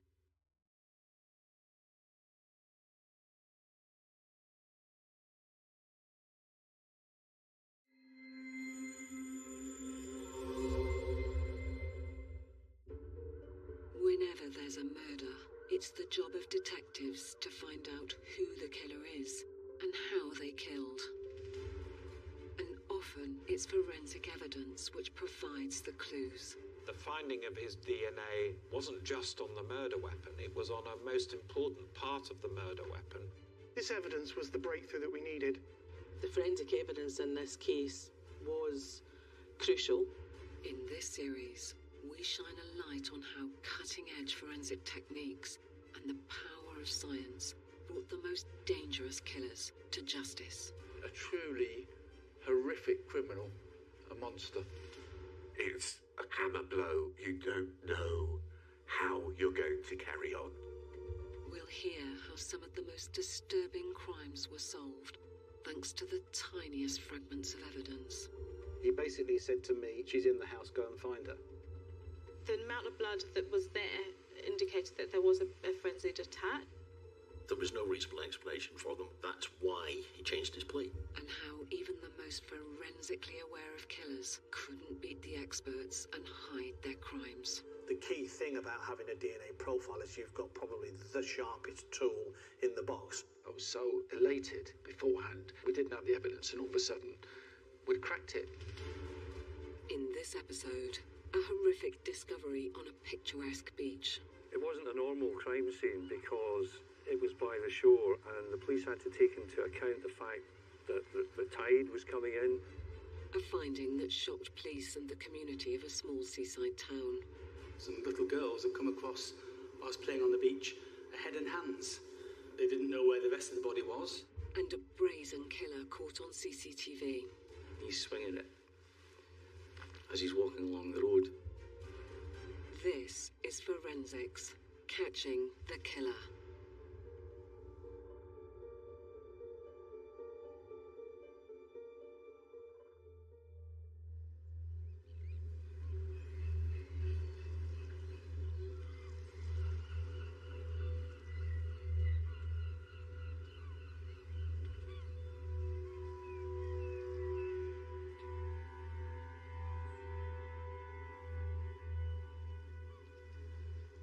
It was April the 1st, 2008, and it was on a morning not unlike this in terms of weather conditions.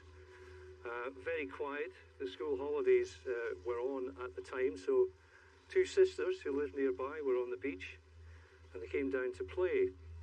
And they saw something that aroused their curiosity. It was a bag, a plastic bag that had been washed up on shore. They decided to have a look at it. And what was inside filled them with horror.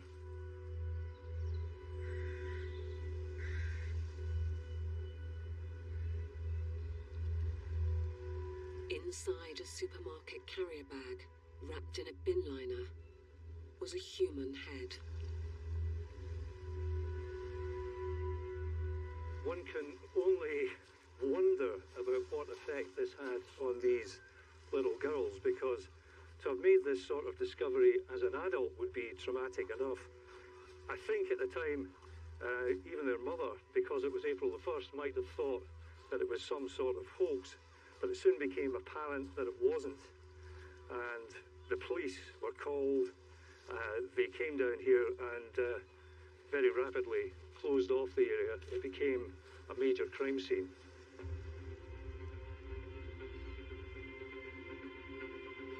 I received a call from the control room saying that two little girls had found what they thought was a head on the beach at Arbroath, and we were asked to attend.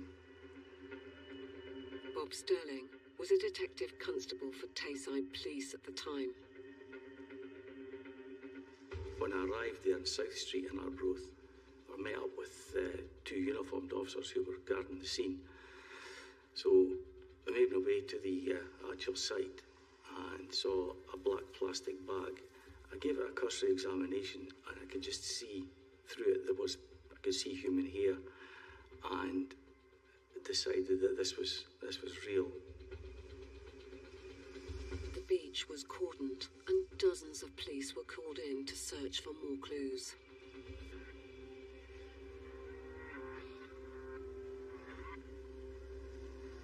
We were waiting on the identification branch to arrive, and I tasked one of the uniform officers to go and have a look to see if there's anything else before they actually arrived, and that's about maybe 50, 60, 70 yards away. He found another black bin liner with a pair of hands inside.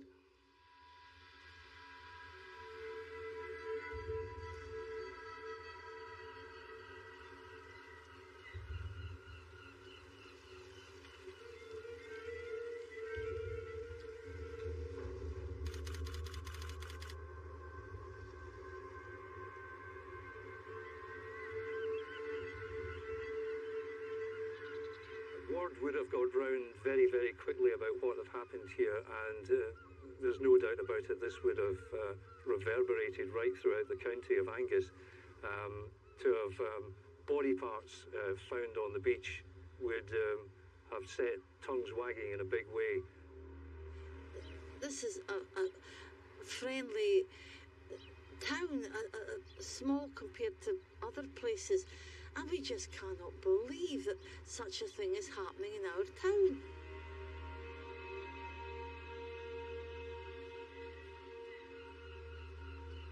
What was normally a quiet bit of beach here at Arbroath was transformed into a crime scene, and the police erected a tarpaulin. Forensics officers were on the scene. So it was a very much different look to what locals would normally see here.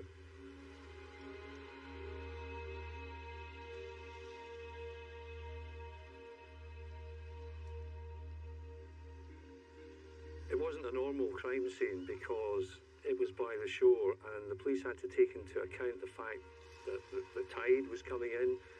It was bringing all sorts of detritus in with it, so they had to make sure that they did what they could almost immediately in terms of searching, and also in terms of cordoning off the area. But they had to gather evidence as quickly as they could before it was destroyed.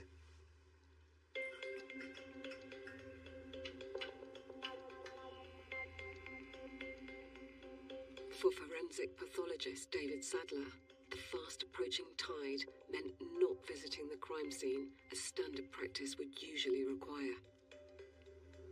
Well, I first got a phone call when I was just in the office doing my routine work from an officer who was on the beach in Arbroath, and said he'd come across, or some little girls had come across whilst playing on the beach, a head and hands. They didn't know where the rest of the body was. They were still looking for the rest of the body. And they were progressing their forensic investigations on the beach, and they're just running the story past me to see if I wanted to go and have a look. Although time was tight, I think the tide might have been coming in, and I got the feeling that they'd rather carry on with their own forensic investigations rather than wait for me. So it was agreed that they would bring the body parts to me later in the day, having recovered them forensically, properly, without waiting for me and risk the tide coming in.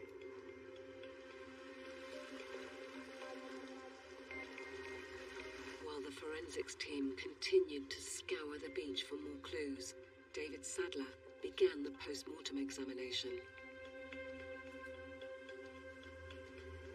The cold water tends initially to preserve a body to some degree because it chills the body.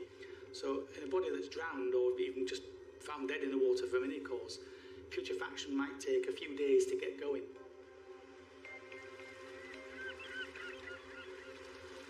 The cold water slows down the bacterial proliferation and it slows down the putrefaction process, which is a product of the bacteria present in and on the body.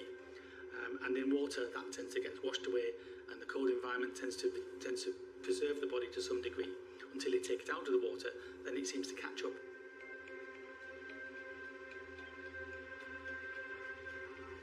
The fact that these body parts were quite fresh would suggest that they hadn't been in for more than a day or two, and the fact that they've been detached from the body probably offered some degree of protection and preservation as well, because most of the bacteria causing putrefaction will come from the bowel and the lungs and the airways and internally and spread throughout the body via the bloodstream. Whereas with the detached head, there isn't really a source of bacteria within the head that can cause accelerated putrefaction. Armed with an estimated time of death, the task now was to find out where the body parts had come from and whose they were.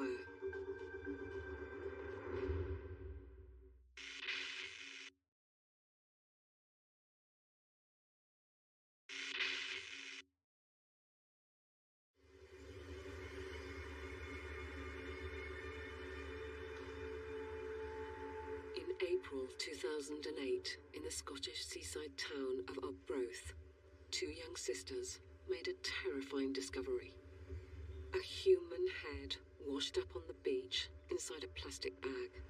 And while police began a major investigation, inhabitants of the town were left in shock.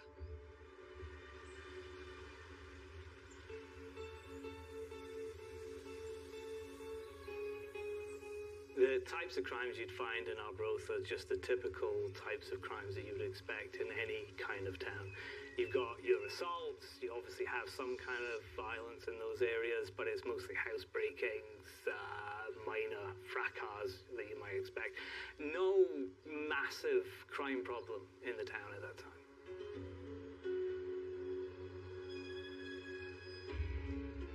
David Marsland was a reporter working for STV at the time. People were absolutely terrified when this head was found. The two young girls who found it themselves told their mother that they were worried that whoever had done this was now going to be coming after them. But in the wider town as well, this is a genuinely horrific and shocking event, and people are asking questions, and clearly there was an impetus on what was Tayside Police then to find out who this was, what had happened to her, and who had done it.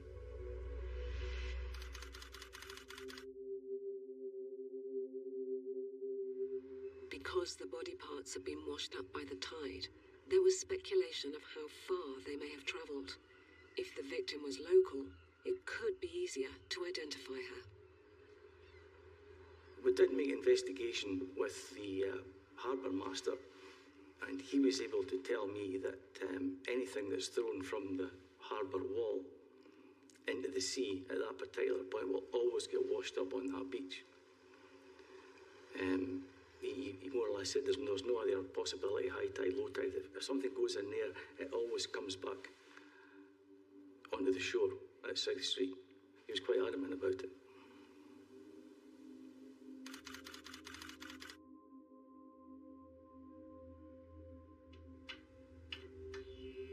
At the mortuary, pathologist David Sadler was working to establish the cause of death.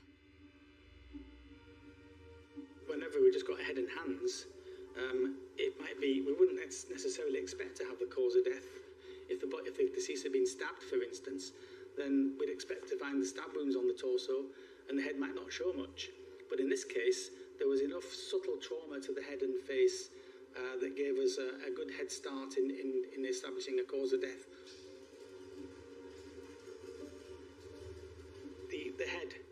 showed some signs of manual suffocation and smothering. In this case, it would appear that pressure to the mouth and nose had caused some bruising to the bridge of the nose, and also some abrasions and lacerations on the inside of the lips, where the lips have been pressed against the teeth, which would suggest manual pressure to the mouth and nose in a smothering and suffocation mechanism. Although we didn't have the usual signs of asphyxia, which is florid petechial hemorrhages around the eyes and the face, which we often see with compression of the neck, which causes the engorgement, and it shows the showers of petechial hemorrhages will appear in the eyes. We didn't have that, but we don't expect to see that with a smothering, because we don't get the pressure on the neck, we just have the pressure on the mouth and nose.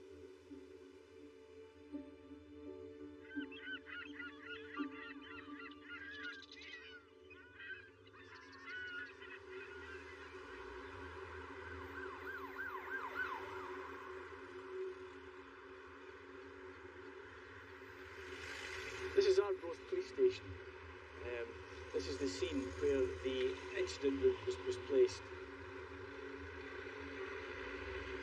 All the officers that were involved in it more or less worked from here, because this is the centre of the, obviously, investigation.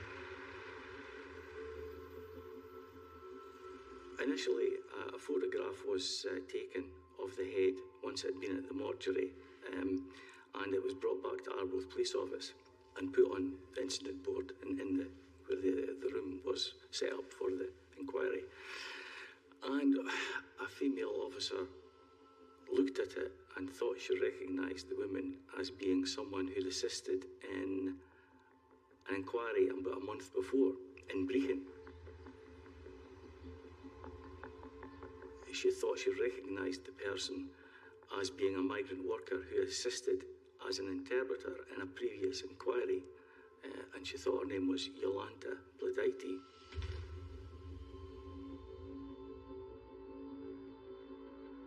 Jolanta Bladaiti was a 35-year-old Lithuanian woman who had moved to Scotland for work in 2006.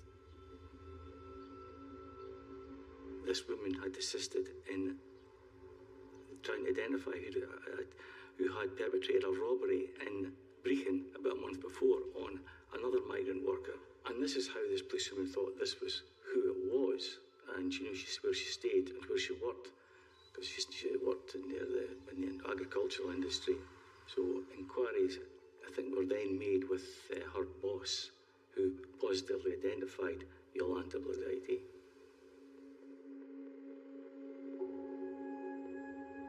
So who was Jolanta? Certainly at the time before Brexit, this area was a magnet for migrant workers, particularly from Eastern Europe, because they came here to make money in the berry fields and on other farms as well. Made money here during the summer and returned home during the winter. It's a migrant community of, at that time, it would have been about 4,000 people, so effectively everybody knew everybody. Jolanta came from Lithuania, and she came from a rural area of Lithuania, and she had really a very sort of poverty-stricken upbringing. At some point, she apparently was inspired by her sister, who'd gone to live in Moscow, to travel abroad. So she did that, and I think about 2006 she went across to Ireland, then she came to Cornwall, and then she came up to Scotland. And I think the aim was to raise as much money as she could through working on farms to help support her parents, but there was also a suggestion that she wanted to get as much money as she could to go back to live in her home country and buy a place for herself.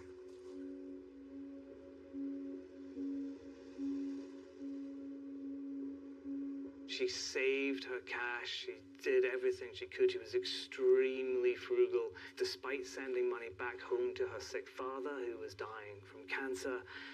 And she'd finally just about reached the level she needed for her deposit. She was planning to return home to Lithuania by that flat that she'd been looking for when she was very brutally murdered.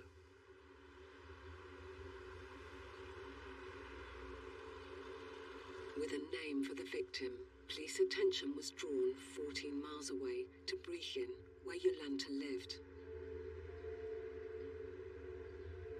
Forensic scientist Alistair Burt was called in to examine her flat.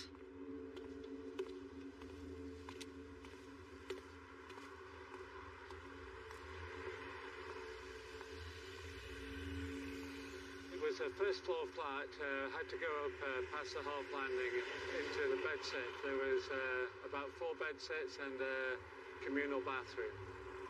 All the furniture was in its normal place and the flat looked relatively undisturbed.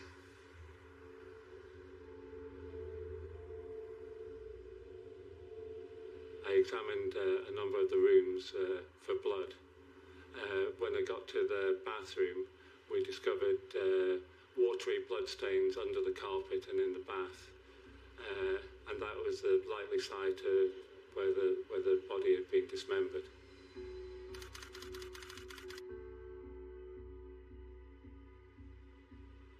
You had to look quite carefully. You couldn't really see the bloodstains particularly well on the upper side of the carpet, but you could see them more clearly on the floorboards underneath. And we have a chemical test that you can use if you see a suspect stain. You can test it, and then there's a colour reaction if in the presence of blood. And that was a positive colour reaction that we got from the stains under the carpet and in the bath itself. Forensics also uncovered shocking evidence that Jolanta may have been tortured before she was killed. There was a cupboard on the half landing up to the first floor, and in there the crime scene investigators found numerous lengths of tape that we subsequently discovered had been used to bind her, and a lot of that must have been wrapped around her head because there was numerous long human head hairs present on the tape. When hair has been forcibly removed, such as when it's been taped and then the tape has been pulled off, it removes the hair, including a sheath cell on the hair, and we were able to get a DNA profile that matched that of the victim. Also, there was a complete roll of tape, and I think there was a physical fit between the tape that was discovered in the bin cupboard and the roll of tape, so that you could say that tape came from that particular roll. Forensics could now prove Jolanta had been tortured and then killed inside the flat. Outside, police discovered more forensic evidence as to who might have been the killer. The police officers checked the bins as they routinely do to see if there's been any discarded items of interest, and they discovered overalls that were bloodstained, and we were able to get a DNA profile.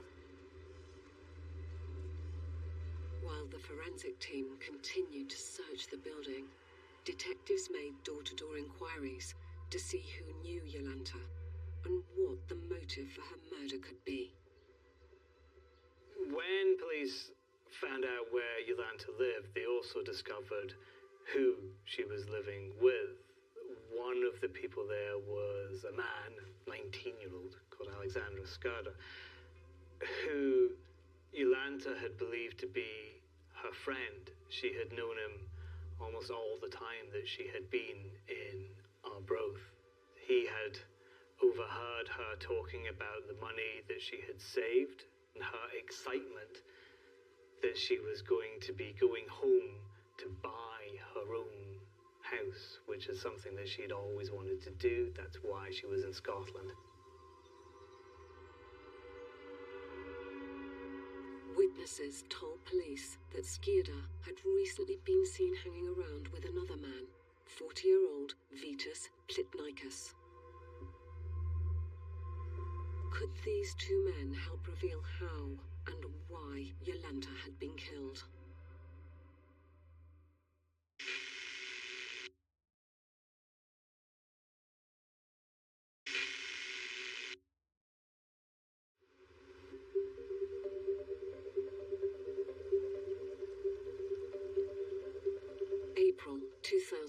2008, dismembered body parts found washed up on Arbroath Beach have been identified as that of Lithuanian agricultural worker Jolanta Bladaitė. With evidence mounting and witnesses placing them at the scene, two fellow Lithuanians, Alexandra Skierda and Vitas Plitnikas, were taken into custody. There was forensic evidence found in the flat, blood staining, etc., and the plastic bags were found similar to the ones that had been found on the beach.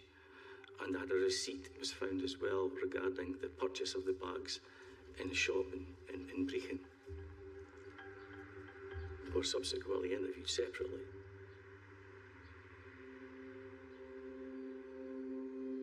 DNA swabs were taken from the suspects and compared to blood samples and overalls found in Jolanta's flat.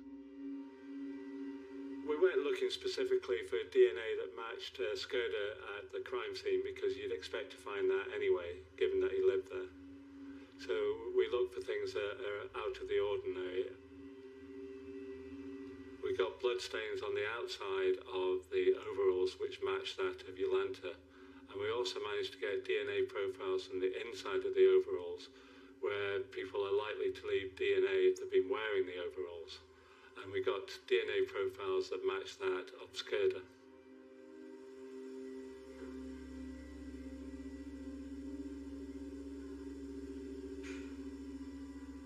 When they were questioned initially, they denied any involvement, and Skierda especially had said he had no idea where she was, and he knew her. But eventually it was Skierda who decided to tell the truth and gave a statement to the effect that what happened was between the three of them in the house in Brechin, and she had been murdered, and they had cut the hands and the head off in the bathroom of the house.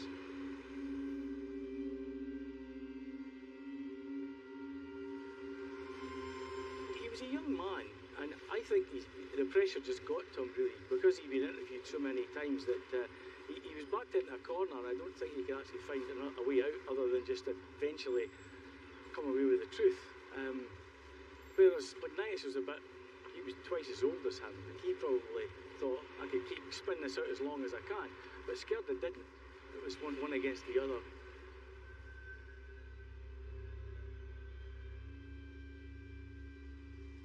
Plitnikas was a former Red Army soldier, and there were rumours that he might have been involved in the war in Afghanistan all these years ago. But he just looked like a pretty fearsome character. And on the other hand, Skierda was much younger, only 19 years old. He looked like butter might not melt in his mouth.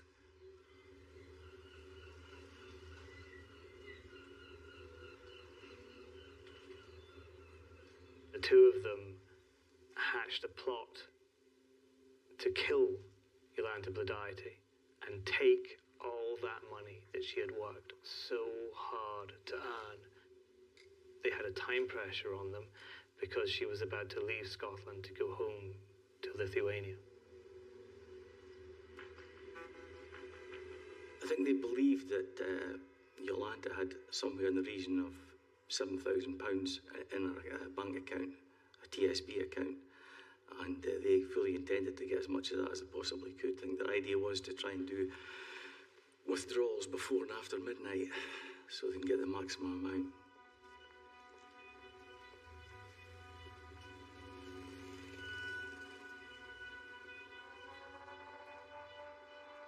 Police then set about tracking their movements around the time of Jolanta's murder.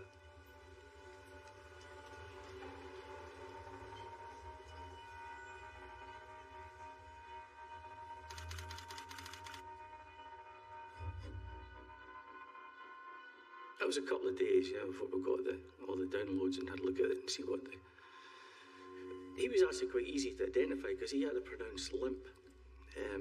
And the pair of them just were completely mismatched. They were like 20 years apart and different heights and builds, etc. So once you'd seen them, you could quite easily identify them walking through the town.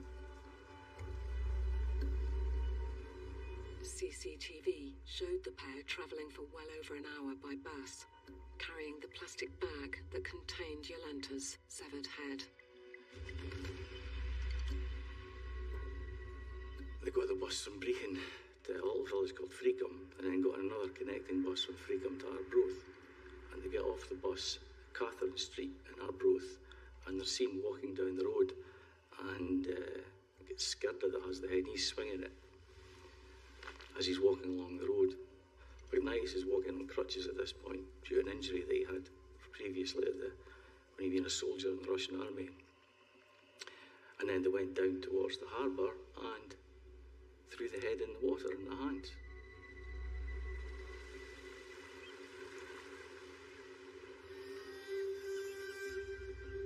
And then they were seen again on CCTV, this time transporting a suitcase.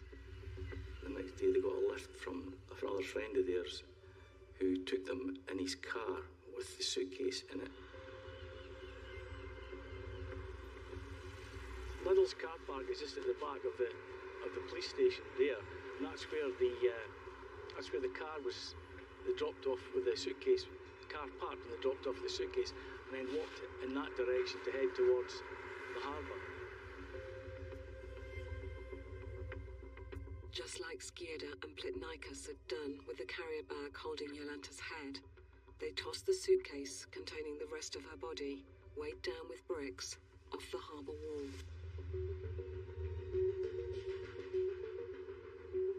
I think that the pair of them probably very inexperienced in sort of tidal matters and what have you, would assume that anything would swept right out, which wasn't the case. I think it was just basic naivety as far as they're concerned regarding that.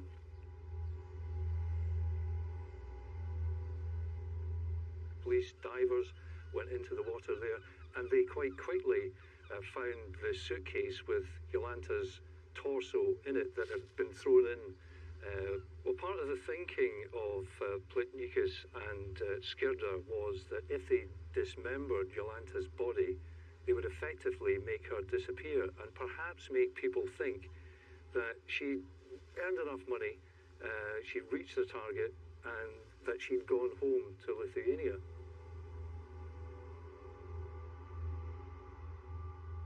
Other witnesses were found who'd sort of seen them in the area, and they got hold of the guy who drove the car with the suitcase in it, and he gave a statement to that effect. The second find of the torso really didn't add very much in terms of the cause or mechanism of death. We were fairly happy with the cause of death from our examination of the head. So really it was a case of just completing the anatomy really and putting the body back together. So at least now we had a complete find and a complete body, and that's important to have a complete body to give back to the relatives. That in itself was a success.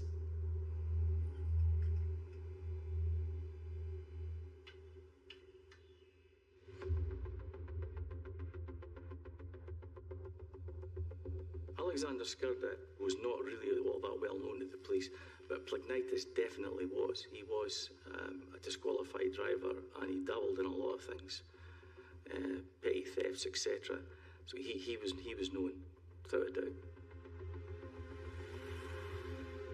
As more evidence mounted against the two, Skirda divulged further information during his police interview.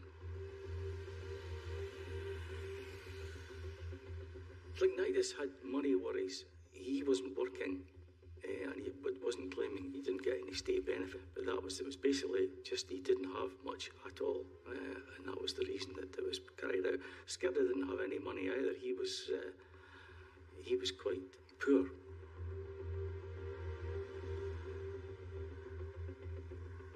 There was evidence that someone had been using her bank card, and it turned out that they'd tortured Jolanta to give them her PIN number so they could take money out of her account.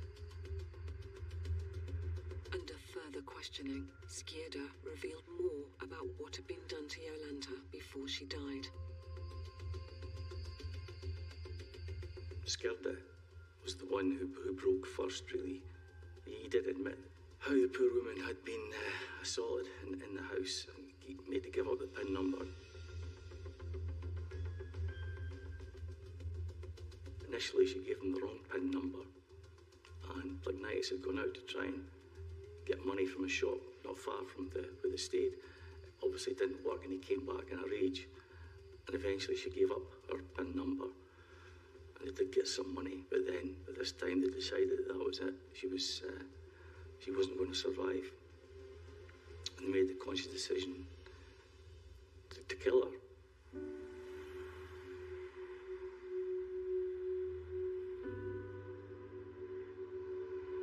One can only imagine the terror felt by Jolanta when these two men burst into her room on that Saturday morning.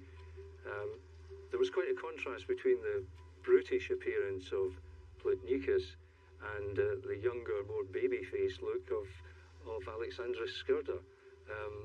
Quite a contrast, but the fact that both these men carried out this murder says a lot. A young woman brutally killed for her hard-earned savings. DNA from the blood found at Jolanta's flat, CCTV footage, and Skirda's confession meant police could now charge the pair with murder.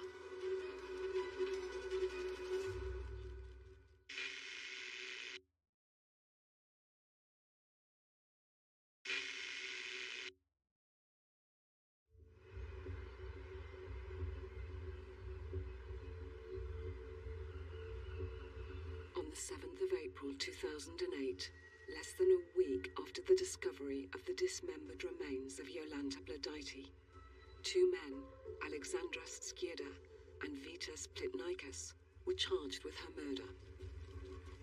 Detectives now had to compile enough proof to convict them both, but they faced one significant challenge. We didn't find any DNA evidence to link Plitnikas to the crime scene at all. We suspected that his clothing had been cleaned. We had a mass of clothing to examine from Plitnikas, but we didn't find any DNA that matched that of Jolanta. Plitnikas was only implicated through the CCTV evidence showing the pair disposing of the body parts, and despite that, he continued to deny any involvement.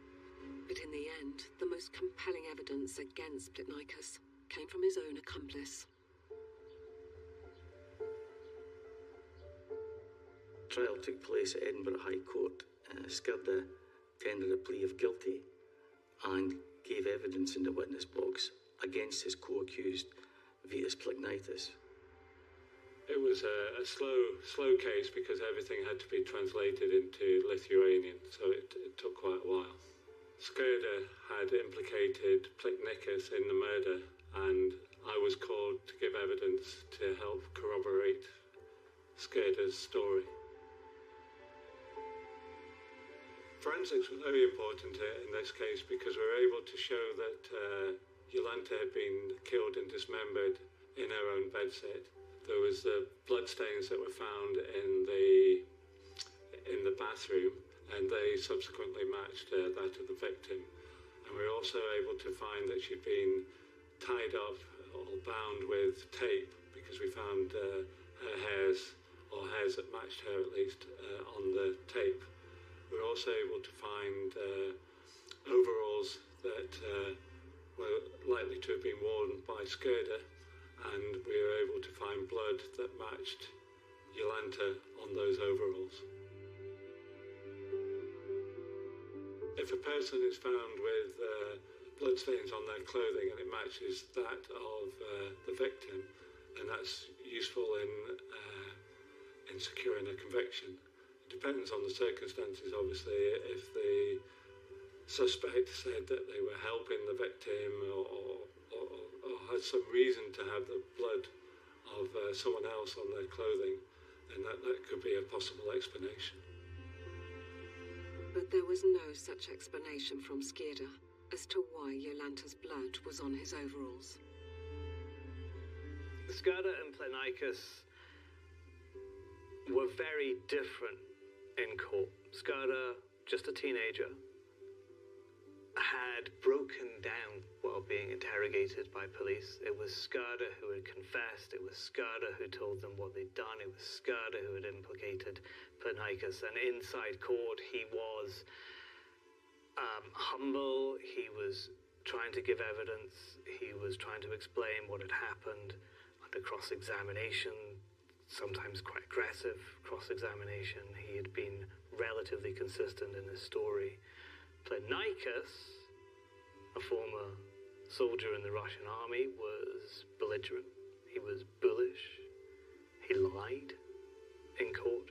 He claimed he wasn't there. He had this special defensive alibi, saying that he wasn't anywhere near the Brecon flat where Jolanta Bladaity had been murdered. The jury saw through that pretty quickly.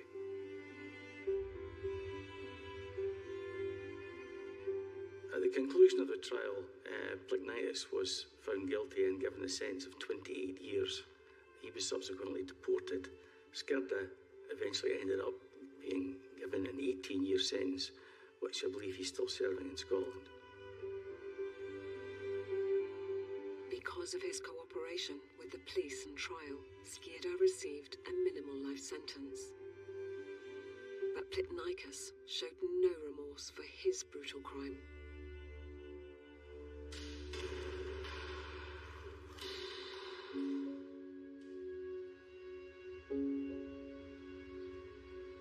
This will never be forgotten in the annals of major criminal cases in Scotland. This is up near the top, and people here will forever associate this particular beach with this poor woman from Lithuania, a couple of thousand miles at least from her home, who met this dreadful fate. And I think the overall feeling about this is, amongst the community, is incredible sadness that it happened in the first place. And it was that community that came together after Jolanta's death to support her family and pay tribute to the woman who had been washed up on the beach. One of the tragic things about this case is that Jolanta Bladaity's father, who she had been sending money home to because he was being treated for cancer, died before the verdict was made. And her family, who were impoverished, were unable to get to Scotland. And so they had a spokesperson there, a friend of Jolanta's from Brecon, who spoke about the family's grief at the loss of this wonderful woman.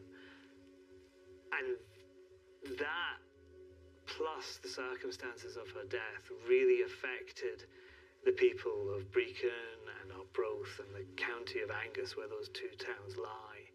And there was a fundraiser because her family couldn't bring Jolanta home. And it raised around about £16,000. Just the ordinary people of Arbroath and Brecon and surrounding areas putting their money in to send this Lithuanian girl home. It's quite a remarkable thing.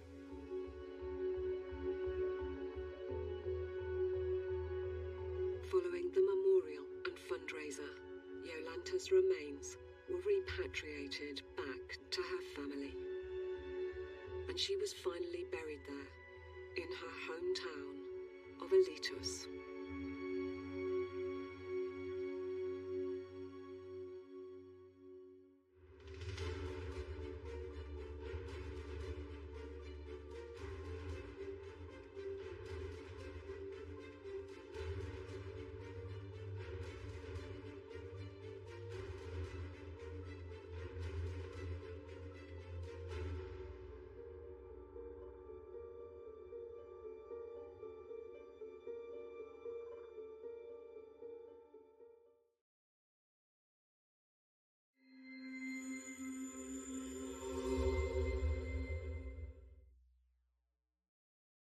Chiếc này mình đã tô màu xong rồi mọi người hãy comment ý kiến của mọi người và like video này cho mình nhé.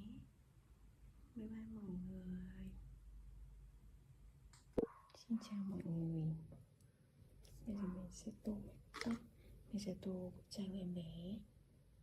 chị gái để em bé đi chơi nhá. Rồi tóc màu đen nha.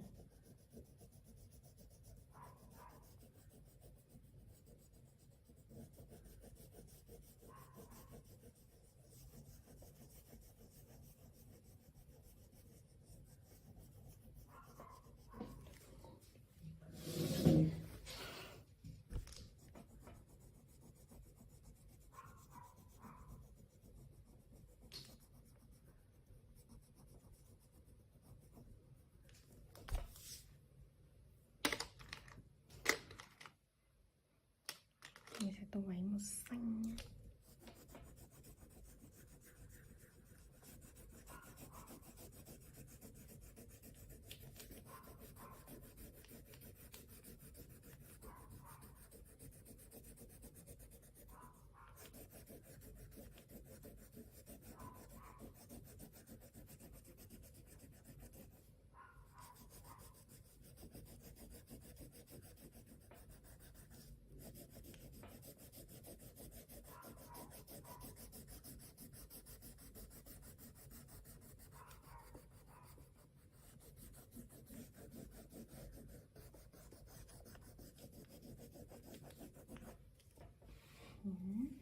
Xanh. Sau thì mình sẽ tô đôi giày này màu đen nhé.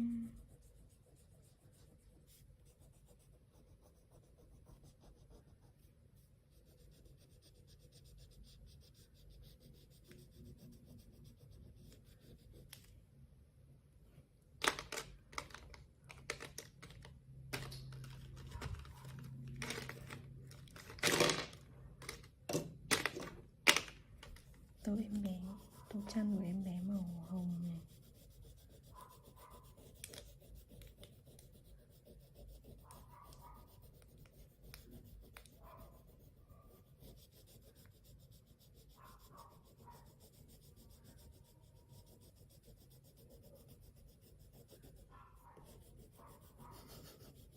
Người dã man đấy.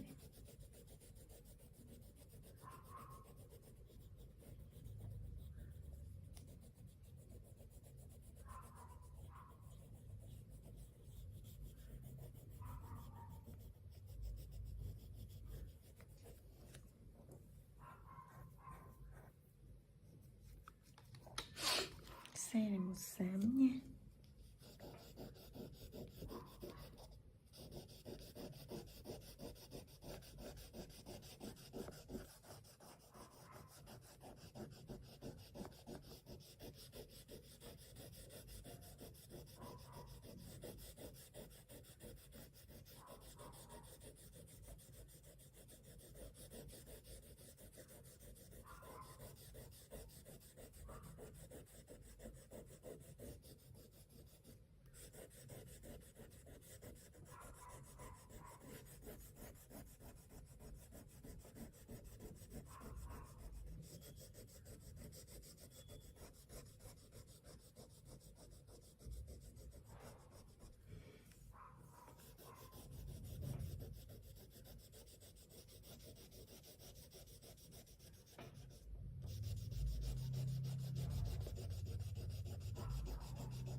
Xong rồi.